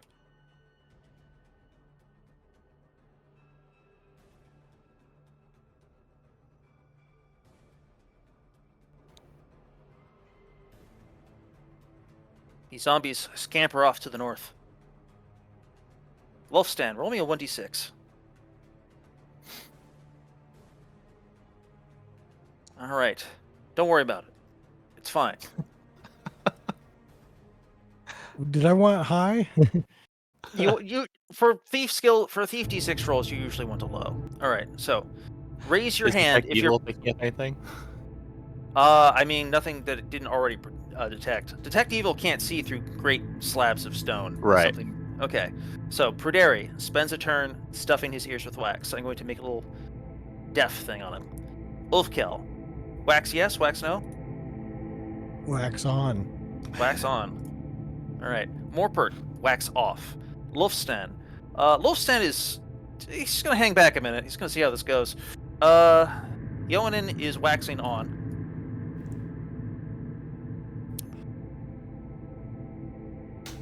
Magnus, if you wax on and deafen yourself, there will be a chance that your spells will not come out quite right. However, it's like a 1 in 5 chance. Do you wish to however, if you are not waxed on, you will 100% be subject... wax on. Wax on. On. I have redundancy here. Okay. Not restrained. I want to ask, do we want to pursue or do we want to resume what we were doing? We should resume, in my opinion. Okay. That's where I'm leaning as well. I want to make sure I want to just hang here for just like a minute or two and see if we hear anything. Well, if anything happens, it's noticeable. Yeah, I don't know. I'm kind of flipping on that now that I think about it. It might be good to press an advantage while they're distracted by the zombies. Does anyone else have any inclination one way or the other? If we're gonna do it, then now's not the worst time for it. Here's a real question. Are the zombies going to even be susceptible to a siren scream? Absolutely. I could care less if they're susceptible to it, as long as it's something else for the sirens to have to deal with. Yeah, agreed. I withdraw my previous thing. Should we wait for the zombies to, how do I even phrase this? For the zombies to stop being turned so they actually start fighting back? It lasts 3d6 turns. All right, so that's probably not going to happen. Yeah, that's ours. I have no idea then. No input. I'm willing to follow caller. I'm gonna we could just sit here for like a turn and We'll do that. God, all we can do is listen, and we shouldn't be listening. Well, we'll stay here for a turn and see if there's anything noticeable happens, and then let's press forward to the door and see what we see, and we'll go from there. I'm thinking about Ulfkill tossing his eye, but eventually he's gonna get aggressive enough that he's just gonna break that thing. Or throw it someplace it doesn't come back. All right. Ulfkel, do you want to do something with your eye? So sorry, I are forgot the about the wax. yeah? Ulfkel, do you want me to do something with your eye? Hey, yeah, roll it in there so that we don't have to be like inside of. Maybe the harpies won't notice that we are there. That's a good idea. I have this sling you can use. Just don't break it. It's So pretty sling durable, my but eye a in light there. a light flick. A light flick. Roll it easy. All right, hang on a second. I just realized I gotta do something useful here, which I hadn't noticed until a moment ago. But there's a source of light in this room, which is subtle but Like- real. So I like slow put and my easy. eyeball on the lapel of a monk, and so it's used like one of those cameras that what are those That called? would be pretty slick if you thought to do that sooner. Okay, here's what happens. You tactically yeet your eyeball around the corner, which is a disorienting experience, especially when it impacts the wall with a clack which you can feel but not hear, Ooh. and eventually rolls down a passageway. I'm going to move your character into a position to see. Ahead of you, It's in my the darkness, GoPro. ahead of you in the darkness, there is a pool of hazy amber liquid, from which a phosphorescence glows. You cannot clearly see much of what is around it, especially from the angle which your eye has come to rest. But you can see that the zombies are staggering away off to the northeast and are retreating beyond the sight of your discarded eye. You can see as one of them retreats, you can see a figure swoop down upon it and tear it to shreds. The figure is a unappealing sight. A haggard older woman with from the waist up and from the waist down some sort of vulture, with vulture wings lurching out of her back. She is proving capable of the claws of her hands prove more than capable of tearing apart the zombie and ripping its head off. She proves remarkably strong. Pretty dangerous, even with our even without the siren part. So Afterwards, she lurches back up into the sky, flying and perching on above the pool, on one of the branches of a haggard, mossy tree, which is dimly illuminated by the light from the pool. So, okay, a so they question. press through there pretty quickly. Go ahead. Is it possible so I can sort of control my illusions, right? They're more within was the wondering- constraints of their initial vibe. There's a limit to what you're whatever you're about to do. I want to hear it, but it's iffy. Okay, so I don't have my ears plugged. No one else can hear whatever Ulfkill is about to tell them. But I could maybe just write it on that wall that I got. Oh yeah, you can do that. That's Okay, cute. so if you want to communicate something, I'll just write it on that wall, and everyone's already looking that way. Okay. Now we have to actually decide O's. So that's how we communicate Iceli. But Iceli, what are we gonna do? Do we just want to press in? I mean, that seemed to have not much effect. They kind of pressed through the room very They quickly. don't seem. Yeah. That was just kind of feeding a tree into a tree mulcher. You did learn that there is another exit from the room, at least, though, because they That passed we out did of the learn. northeast. That is very good information. Did you see any treasure? Not from your angle. Well, first I think Ulfkel should retrieve his eye. It just kind of comes back, right? You can do so if he wishes. Do you wish? I'll assume so. So, yeah. Okay. And anyone opposed to pressing in? Pretty dangerous. It could be But are pretty you dangerous. opposed? I'm gently opposed. I could be coaxed into it, but I'm thinking like, dang, let's just mulch those guys. Well, that zombie They're, had they're two hit fairly points left. weak. Yeah, okay. Yeah, they're fairly weak zombies anyways. I think okay. we're going to press forward. Okay. I think I All right. communicate this using the big wall everyone's looking at. All right. Lufston waxes up, Okay. and the gang scoots in. Yeah. Morpert and is I the will- designated hearer. I will also put the earwax in after I do the. As a reminder, Praderi has an aura. Within that aura, you do have a very small bonus to your saving throw against evil stuff. So Yes. All right. The party pushes in.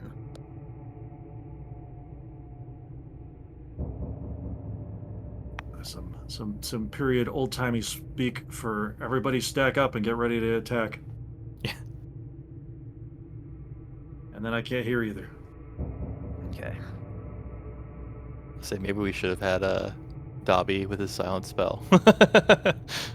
Ooh, that would be a good idea. Silence.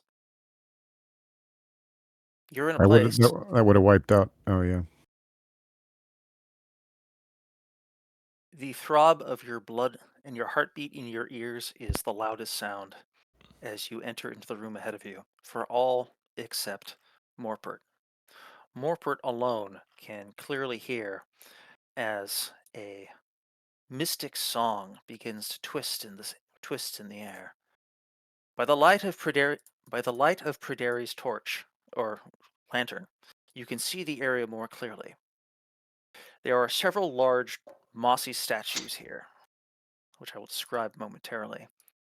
They are each humanoids, ranging from 10 to 18 feet tall, and the centermost is a 6-armed human pointing to the east. That's this fellow here.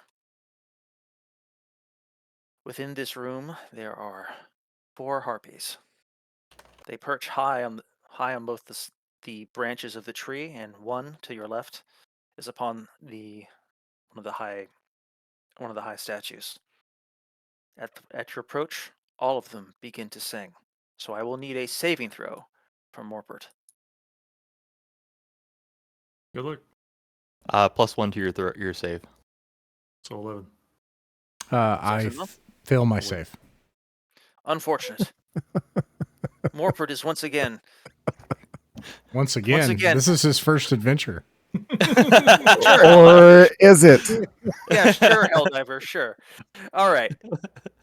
Morpert is ensorcelled by a strange power, which I will mark in some fashion on his character. All right. Sure, why not? He's blessed. Okay. I'm sure he feels blessed. There's a fantastic song beckoning him forward, and the harpies standing above the amber pool beckon you closer. The rest of you only see a fey look overtake Morpert's gaze as he begins to push forward, lowering his guard, entranced and fascinated. Roll initiative. Ooh, yes, this is good. Very good. Thank you.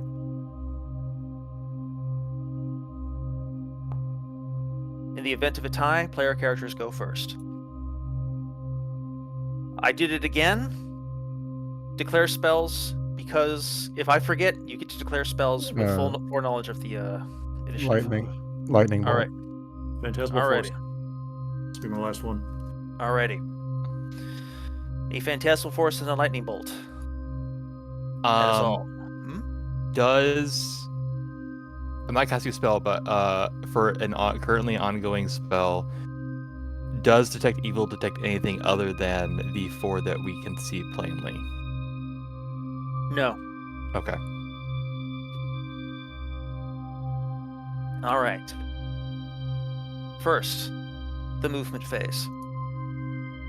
Morpert advances forward to the edge of the pool. Owen will move to him and attempt to restrain him and pull him back. All right. Roll, Ioanen, roll a saving. We'll come back to that in a second. Okay. Ioanen moves forward. Everyone else should have control of your tokens. Move them as you see fit. Within your movement rates are high enough. There's not really anywhere you can't get to. So it's kind of coils around this statue all serpentine-like. Use it defensively. Praderi will move here.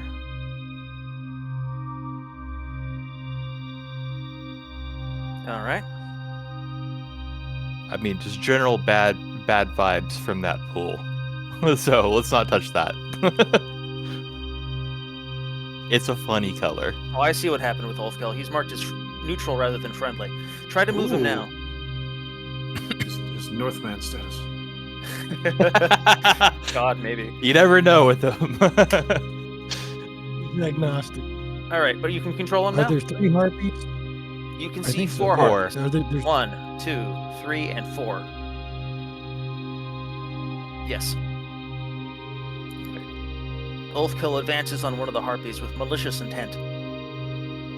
However, be aware, Are that they- before you commit to that harpy is 15 feet in the air, perched on top of a statue. If you aim to close to melee with it, you'll need to do either something really creative and heroic to get to grips with it, or you'll need to, I don't know, throw a big rock at it. You won't shoulder check that statue. It's a terrible idea. Don't do it. Let me. No, it's not. Also, The be statue is advised too that heavy. Magnus is preparing lightning bolt. Yes, very important.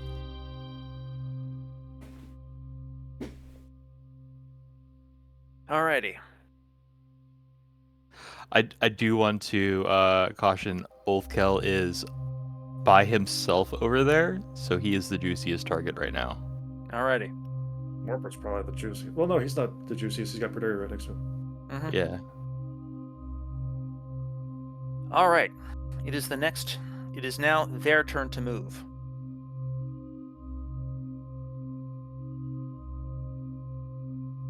I'm trying to decide if they'd be able to tell that Magnus is casting any sort of magic. Magnus is in the back. He's not holding a light source. How smart are they? I'm going to roll a morale check for them to see if they do something clever. They have the yummy Morpert right there, right? Ooh. Sorry, Ross. I'm just, It depends on how smart they are. Like, I don't. yeah. Like, yeah, OD&D monsters can range from anywhere from like animalistic to like super genius. I think And it literally these calls them are, super genius, like Wile E. Coyote. Mm-hmm.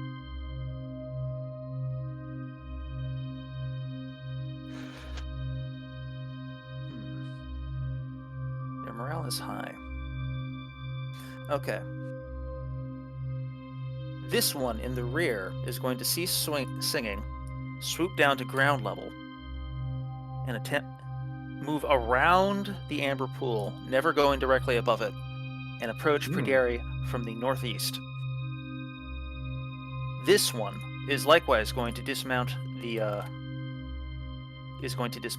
scoot the edge of the amber pool, and fly down towards Ulfkill, meeting him in hand-to-hand combat. This one flies over here, mounting up over the pool. These two continue to sing.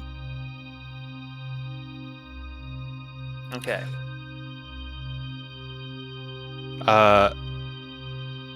Magnus, I accept the risk.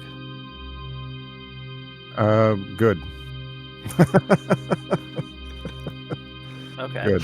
However, I'm not going to start it at you. I can start it behind them and come towards you guys and go off to the right. Okay. Okay. So, those of you who are in hand-to-hand combat range with a critter, which is Ulfkill and Pryderi, may take shots now. Their armor class is 12. That sounds not great. Sadly so. Ooh. Big hit with Tomb Sword. Let me verify this. The hit strikes her hard, spraying an arc of blood through the air. Remind me, you're right-handed? No. Actually. Quirk, Pryderi's- he uses... Yeah, he is reverse. He uses the shield in his right. Okay. Because he's kind of Captain America with the shield. Briefly mime for... I would like you to, for reasons which may or may not become clear, briefly mime for me the sword stroke you make. Boy, so he's going. Don't overthink So, it, just make a Yeah, I sword know. stroke. He is a professional, so it is a very just simple and clean As it's coming in, if it's trying to do any sort of like aggressive approach, it is a simple parry and counter thrust. Okay, gotcha. She is stabbed. There is blood on the floor. She recoils in pain. She's definitely not immune to your attacks in any way, though that was an attack that would have immediately killed an ordinary man. Let's see. What's her? She's shaken, but she's still in a position to attack, so she will do so. With a flailing explosion of claws. She attacks with both the... she has a heavy bone club in her right hand, to which has been lashed several stones. And at the same time, she is attacking you with her taloned feet.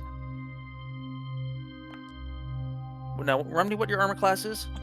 My armor class is 18, and I can parry to 19. All right.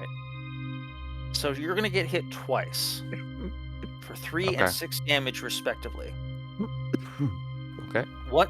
She gets her talon around your wrist and gouges it and swats you across the face, though your helmet takes most of it, with her club as she recoils backwards. You take 9 points of damage in total. Okay. Ulfkills. Okay, I see Ulfkill took a swat, though I don't think the AC of 12, you need a +5, and I don't think you have that. She closes in on Ulfkill with a murderous intent. Now, what's Ulfkill's effective armor class? 17? Yeah. Ulfkill takes a total of 5 points of damage from her lashing talons and her stone club.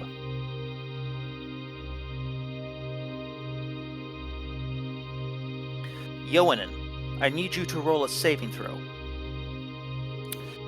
Okay.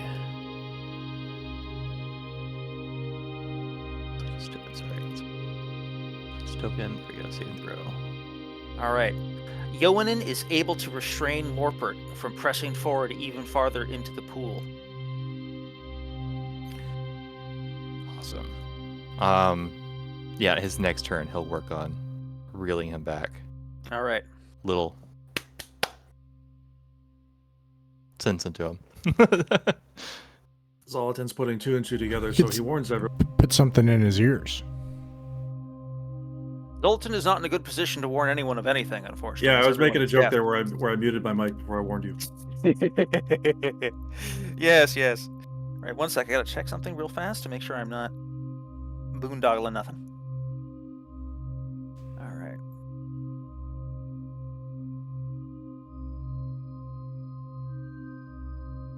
All right.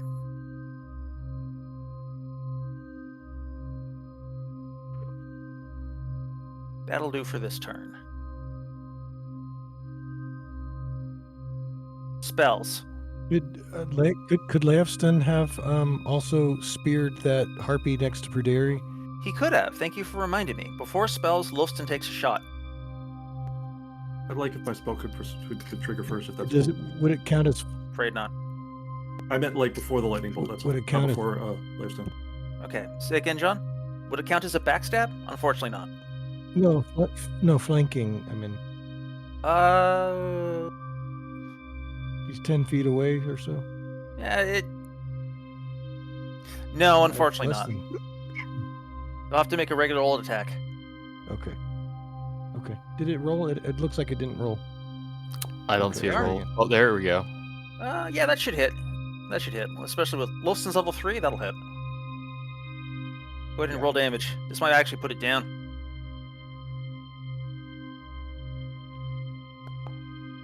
Oh, not quite. Oh! The harpy clings to life, clearly at the limit of its fighting ability, and begins struggling to escape and disengage.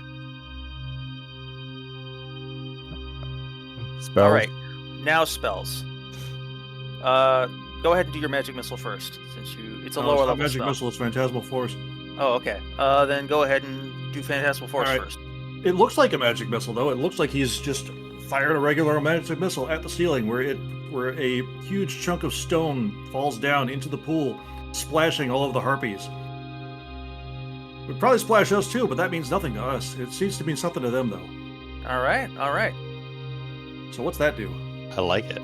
Well, first they're going to roll saving throws. This will be for the left one and then the right one, respectively. You're attacking the two which are over the. I'm trying to get all four of them if possible. Like just a huge fucking ploosh. God, what's the range on that? I think it's. Phantasmal Force? I'm not totally sure. Oh, right. the AOE? It doesn't say. Total question mark. All right, I'm gonna roll their first saving throws from left to right. All right, all of them blow it except for the one on the left, which is fighting Ulfkel. Is that something that they would believe would cause damage? It seems to be. All right. 7.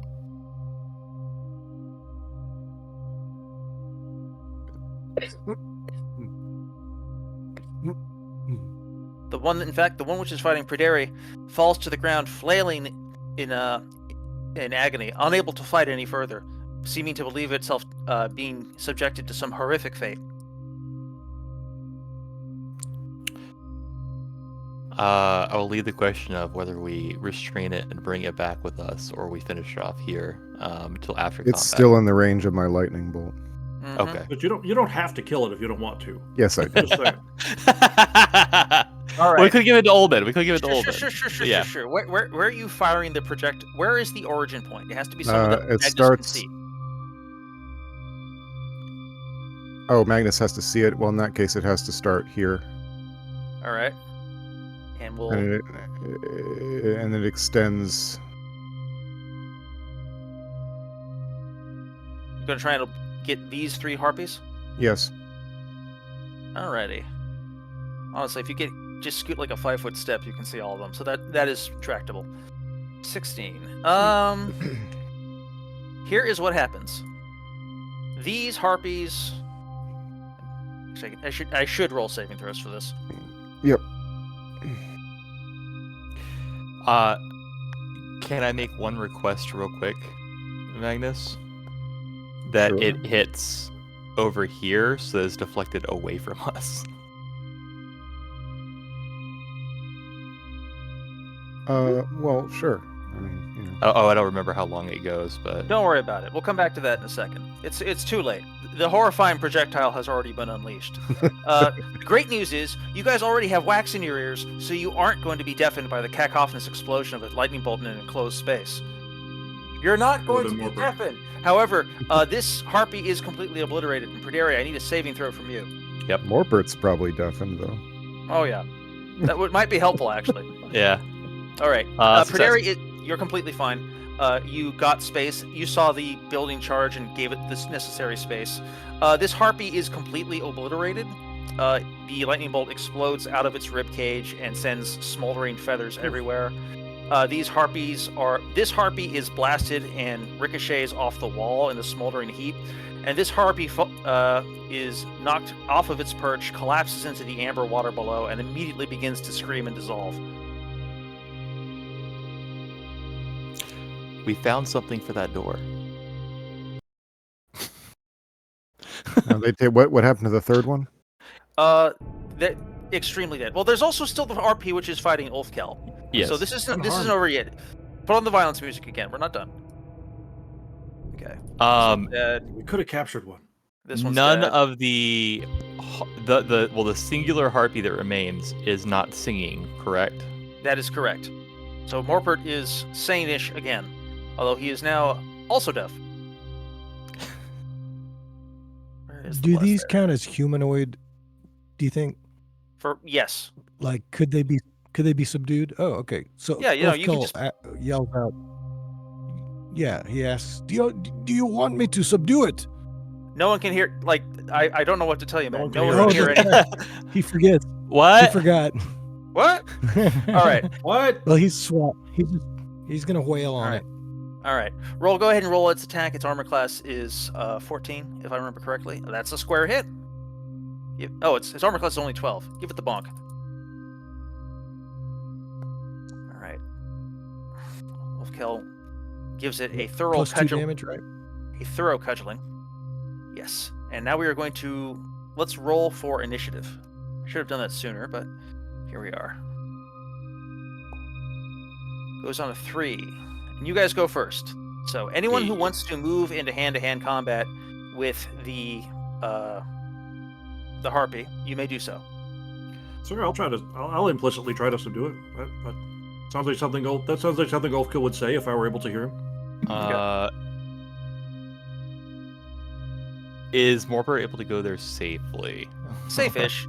Like, okay. Hang on a second. I'll save you a little bit of anguish. That's more anguish.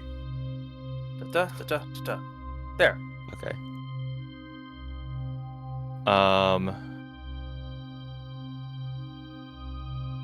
Okay. Yeah. Then I'll get in there as well. He can't. Yeah, I would get behind them. Somebody. Yeah, sure. You got to go for it. You got it.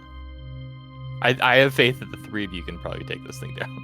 I can still strike it from behind them anyway. Okay. That's true.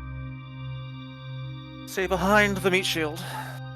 All right. On its movement, it is going to attempt to boogie. By turning and taking flight. However, you all get attacks of opportunity against it. This has been a really terrible time for these harpies. I've been trying to grapple. Can I grapple as an attack of opportunity? Yes. Like, considering I'm just doing a flying tackle. Literally. Yes. Okay, cool. I'm going to do that too. Okay. Drag us into the water, we're going to feel real silly. All right, that's a hit. And I will... there's subdual, right, in this? Like, non-lethal damage? Yes. Okay, I will attempt Go that. ahead. Yeah, let's see your roll. Ooh. All right. Zolo, roll damage. John, roll damage. And Ross has already rolled damage. Okay. All right. So my roll was for... Yeah, okay. Okay. You may now turn off the combat music, and you may now turn on the yakety sax music as you beat the bejesus out of this arcane horror. Does it have a mouth or a beak? Mouth. Okay. Well, we'll gag it. Probably for the best, because if it's got like bird lungs, then it's going to have a syrinx, which is a whole other problem. Yes. You have one captive and thoroughly cudgeled harpy. One smoldering harpy corpse. Over here. One exploded harpy corpse, and one rapidly dissolving no, that harpy corpse is gone. Now that you have a moment to orient yourselves, and a moment to recover from the explosive noise that just hit you, Morper can hear that there is nothing else approaching, as far as you can tell. And you can also see that there is something in the amber pool beyond just a vague source of light. Within it, there are 3 things you can see at the bottom of the pool. You see an iron flask, you see a jeweled dagger, and a helm with a legionary crest that looks to be made of gold leaf. There's also you can see the harpy body rapidly dissolving. So let's not climb in. Yes. The pool looks to be about 6 feet deep. That's probably too far for my my telekinesis. Maybe not. Yeah. Caller, I'd like to take an iron spike and just stick it in the water and see if it starts oxidizing or if it holds up. Or I assume that happens? Yep. I've got. You can determine that this pool does not appear to be capable of oxidizing or rusting or melting your iron spike. Here, use my grappling hook. Dip the rope in first. Dip the rope in is first. probably going to get melted. All right. You dip the tip of the rope in, and the rope, it does seem, gets rapidly metabolized by whatever the substance is. So we don't have chain, unfortunately, because that's you do not. unreasonably heavy. And all our spears are going to be wooden shafted. Well, there's a big giant evil tree there, and there's a bunch of statues. If I can quickly quickly enough before it deteriorates, I will use the 10-foot pole. Does it seem like any of these things are able to be maybe pushed out with the 10-foot pole, or am I able to push out the harpy body with the 10-foot pole? The harpy body, it doesn't look... No, unfortunately. The pool's about Okay. 6 feet deep, so you're going to need something that has a hook. Okay. Grappling hook on 10-foot pole. Okay. Hmm. Roll 2 saving throws.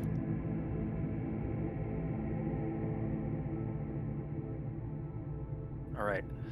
Scratch that 10-foot pole. Okay. You are not able to effectively acquire anything before you can. You are not able to acquire the thing before the pole is I dissolved. lost the grappling hook also. How many I have grappling another hooks do grappling we hook. have? I have one. Okay, so I got a crowbar. We have 2 grappling hooks, and if we have a bunch more, we can literally make a. We can make a. I don't know what to call it. A daisy chain. Yeah. If we figure out how to stick them together without One of using those rope. barrel of monkeys things. I have a crowbar as well. Do we have wire? Does anyone have wire? Ooh, I'd be that shocked would've if been you good. did. A thief? Or I guess wire at this age would be. Wolfstan has like 10 inches of wire. I mean, we just need to lash some crowbars together. So, this is probably not diegetic, but I do notice that on the map some of these coffins are closed with chain. Is that true? Of a long shot, maybe. Like this one. Coffins. Or the statues? Yeah, actually. The coffins. You do remember at least one coffin was chained shut a while back. You could probably go grab that. There you go. Oh. I see where you go. Yeah, that's a Good great thinking. idea. Do that. Great Good idea. thinking. I rolled to decide if that made sense. I got a 5 and a 6. So yes, that's a good plan. It works. Awesome. Awesome. Okay. Good thinking. Thank you. Okay. All right, so yeah, we collect as much chain as we're able to locate. All right. You are able to find about 10 feet of chain, That's and good. yes, which should be enough for you to get the helmet and maybe the flask. You'll have to find out. But the Jagger is still out of reach. Well, we will try those two. The what is still at reach? I'm sorry. The dagger. There- The dagger. Yes. Do I think I could, like, float above it and try to fish it out? That's actually a good idea. Risky. But I could get... It's just 6 feet. We could just ruin a few different items. I mean, we got stuff. You can just start ruining stuff until you can. I just don't want to ruin me. Well, you can fly, right? There's, I mean, for now you can fly. There's, Praderi is like observing this spectacle and is like, this could make a great fair game, and I'm canonizing the crane game being invented because of this. all right. Tess, go ahead and if you wish to do this, do you wish to do this? Could I get like a... I mean, I look around first and try to get a sense of what will be really dangerous about this, because I'm pretty decent at hovering, right? And if it's 10 feet, if I got 10 feet of chain, and then like another 2 feet of like grappling hook or crowbar on the end, then I got like a decent buffer above it, right? Mm-hmm. So, The question is just how safe you're willing. What precautions are you taking, and what are you taking them against? Anyone throw in suggestions here? So we have rope as well. Rope obviously won't work in the acid. They did not fly above the acid. That is an important That's true. thing. That's a really good point. We should really So- make sure this avenue of Yeah. approach here is. Let's- What's over there? I don't know. Let's have 2 people hold the 2 different ends of rope, of a length of rope, and we'll have one person stand right here, and the other person will just kind of walk the other end around over here until they're staying at opposite ends of this portion right here, and see if Is that where the dagger is? this you is mean, just like, it's just testing to see if there's vapors or something that are that would Yeah, affect okay. Oh, above. vapors. That's a good idea. Wow. All right. So check there's for now a rope, above this portion right here. Yeah, they didn't. You suspend to check for vapors, corrosive or otherwise. The rope appears to be all right. Okay. We could, as just a safety, lash one end of the rope to this tree, and have someone over here and then have you affixed to that rope in some way so you're not at any risk of falling into the acid. Yeah, maybe just like a Mission Impossible kind of rig, or Yeah. more like a cheap Tinkerbell sort of rig of just being. You guys set up a high school play style high school play suspension Tinkerbell. rig. All right, and we're gonna see if anything horrifying happens while you guys are mucking around here, Okay. trying to fish Fair. out these delicious Is that treats. if we could you get like a ping of where in the pool the dagger is? It's like here. Okay. Okay. Okay. How does the dagger look good, or is it just a dagger? There's jewel. It looks like it's jeweled. Okay. Maybe I do also want to declare that we should probably take a branch of this tree that is growing underground and bring it back as well. that might be good. How easy is it to get such a branch? Not super hard. All right, here is what happens. You spend about an hour mucking around, fishing out these trees, trying to fish these things, trying to grab a iron flask at the bottom of a pool using a grappling hook is a bloody ordeal. But you do eventually sort of manage to nudge these things to the sides, into the slightly shallower ends. And eventually you have extracted the following treasures, which I will describe for you presently. There is a iron flask stoppered with glass. I'm going to just go ahead and write these up in the chat.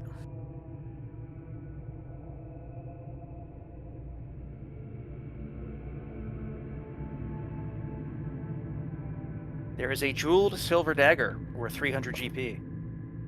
Oh, hell yeah. There is a steel helmet with a legionary crest of feathers made of gold leaf,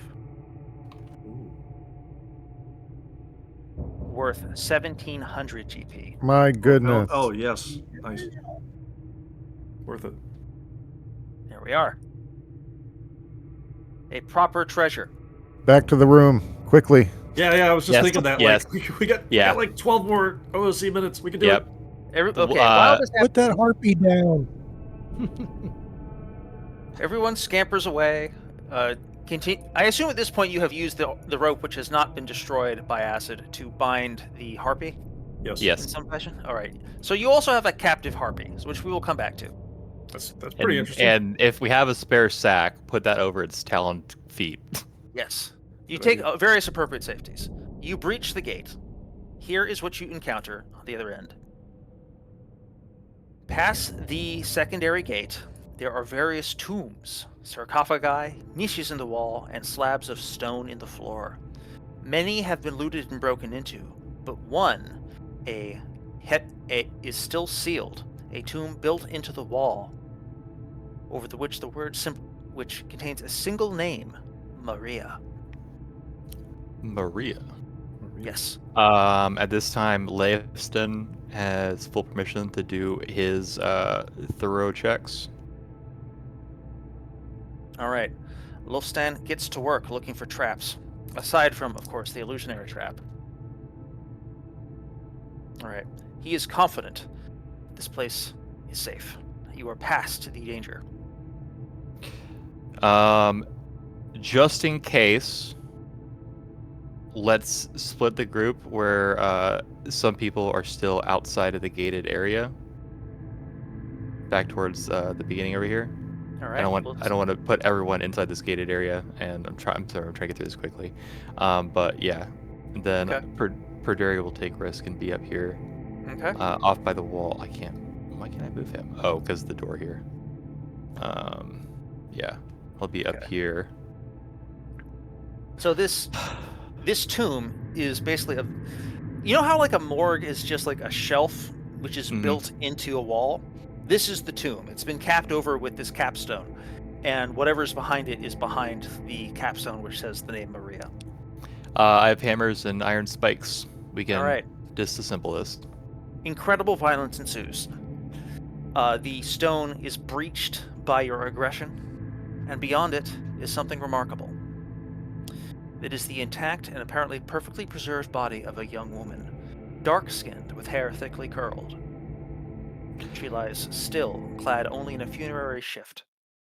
Perfectly preserved as in looks like might be alive? She looks like she could be, although she obviously isn't breathing. Magnus, do you know... Yes. Do you think she might be alive? I fear dark magics. Even if Who she dared? is not alive, we can, assuming that this isn't some sort of act of chaos, we can assist the help of Bloombad to bring her back in this state. I'm going If- to. I want to turn to who's the cleric that's with us. Owen. Yeah, I was gonna say Owen, Yeah. if his detect magic is fade at this point, he will recast it using his second casting of it. You do I not was- detect evil. Or detect on her evil, person. detect evil. Okay. Okay. Wow. Well, that's excellent news. What's is there anything else, or is it just her? Just her. This is the best treasure we could have found. Does is there anything about the way that she was laid to rest that Owen would know about? Any funerary rites or anything like that, or any like the preservation? Yohanan isn't sure what to make of this. This is a level of embalmment that he's never seen before. It's Can in we defiance of Can we touch her cheek or something? I mean, is she actually cold? who's going to. Magnus will attempt it. No, absolutely not. I'll do it. Not Magnus. Well, before you do that, Oh, Predaria will just say her name as a question. Maria. She does not respond to her name. Okay. She's entirely still. Morford extends his hand to touch her cheek. Is that so? Yeah. He touches her cheek. Her eyes open. She exhales a single long, slow sigh. She crumbles to ash.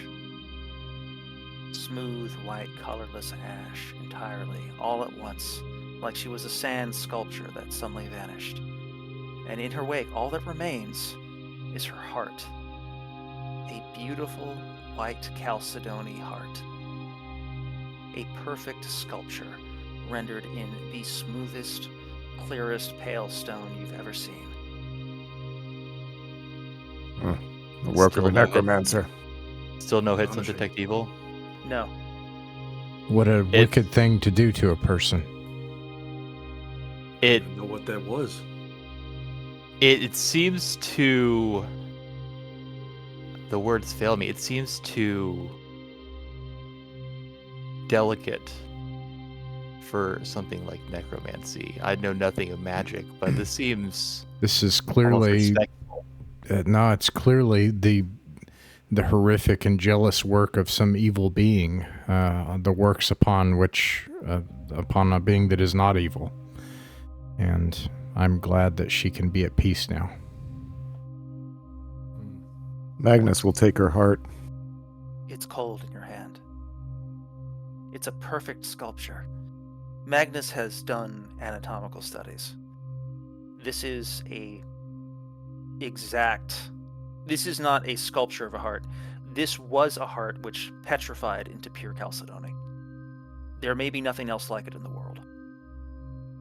How much is it worth? Be respectful. Be respectful. Respectfully speaking. Ullman will probably buy it for like 3,000 gold pieces. Damn, we gonna Yeah. give it to Ullman though? Perfect. I mean, Everybody he's our hates on friend. Ullman. Harpies. He's our fence. Probably sell it to someone else for less money, but I'm like Ullman will buy it for the most because How much for a live harpy?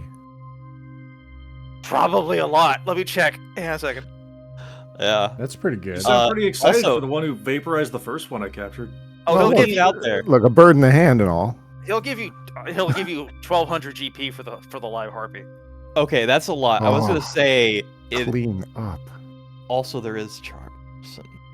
Oh, can we get Yeah. pragmatic for a You can have second? pet harpy. Yeah, I mean, yeah. But we I don't could have know. a harpy guard. Do you think? What are the That's people kinda going to neat. think of us? What are the people? Yeah, no, you're absolutely what, right. when it opens its mouth? The jackal We lair will can- tell the people what to think from now on. So this is the guy who just talked about the being of good that was encased and how good it was that we Yeah. freed it. And, It's for your research. I'm sorry, I have a stupid right? question. I mean, the harpy could probably convince them that she's fine.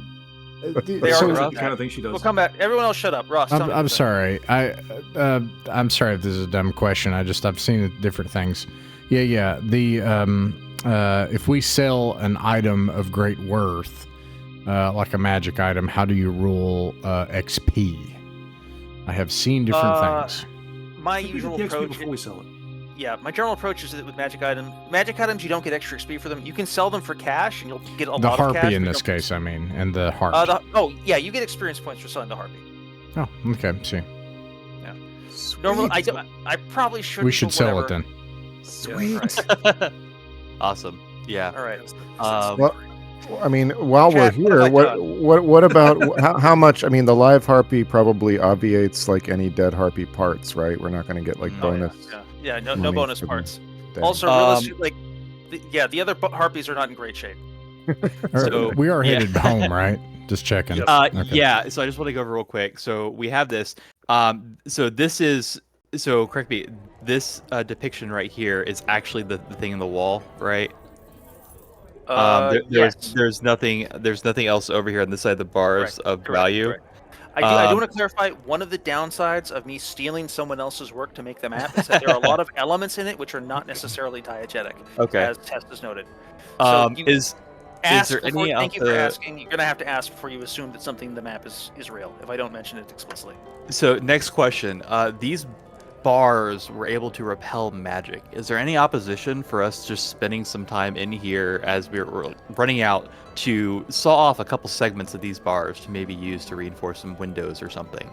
That sounds like a Get the great idea. The hacksaw, only yeah. downside is that it would probably take long enough that we would get in another fight and we are out of time. Right. Yeah. Here's yes. Next time, Oh, maybe.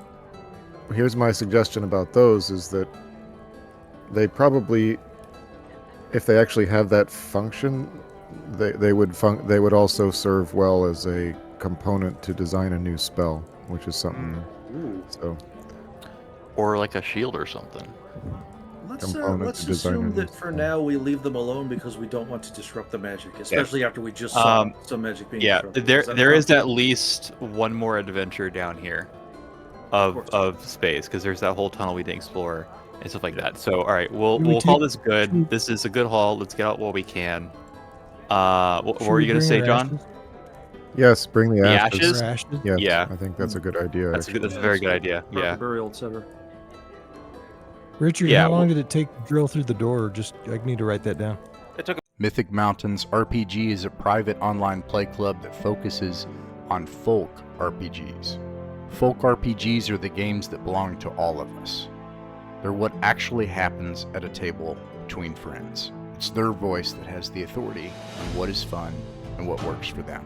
Weekly, we upload our games to allow others to sit in with us. The channel isn't monetized. We don't own the artwork, music, software, or games shown in these actual plays, and you can find links to their authors in the description. Like, subscribe, and share if you wish, or don't. Just like games in person, you're welcome to pull up a chair, sit in, and watch some of our games. No performances, no fancy equipment, just regular people playing folk pencil and paper role-playing games and having a good time. We hope these games will prove a source of enjoyment to anyone just wanting to listen in, anyone looking for examples of how actual groups run and play folk RPGs, and most importantly, if you haven't found your group yet, you're welcome here at ours.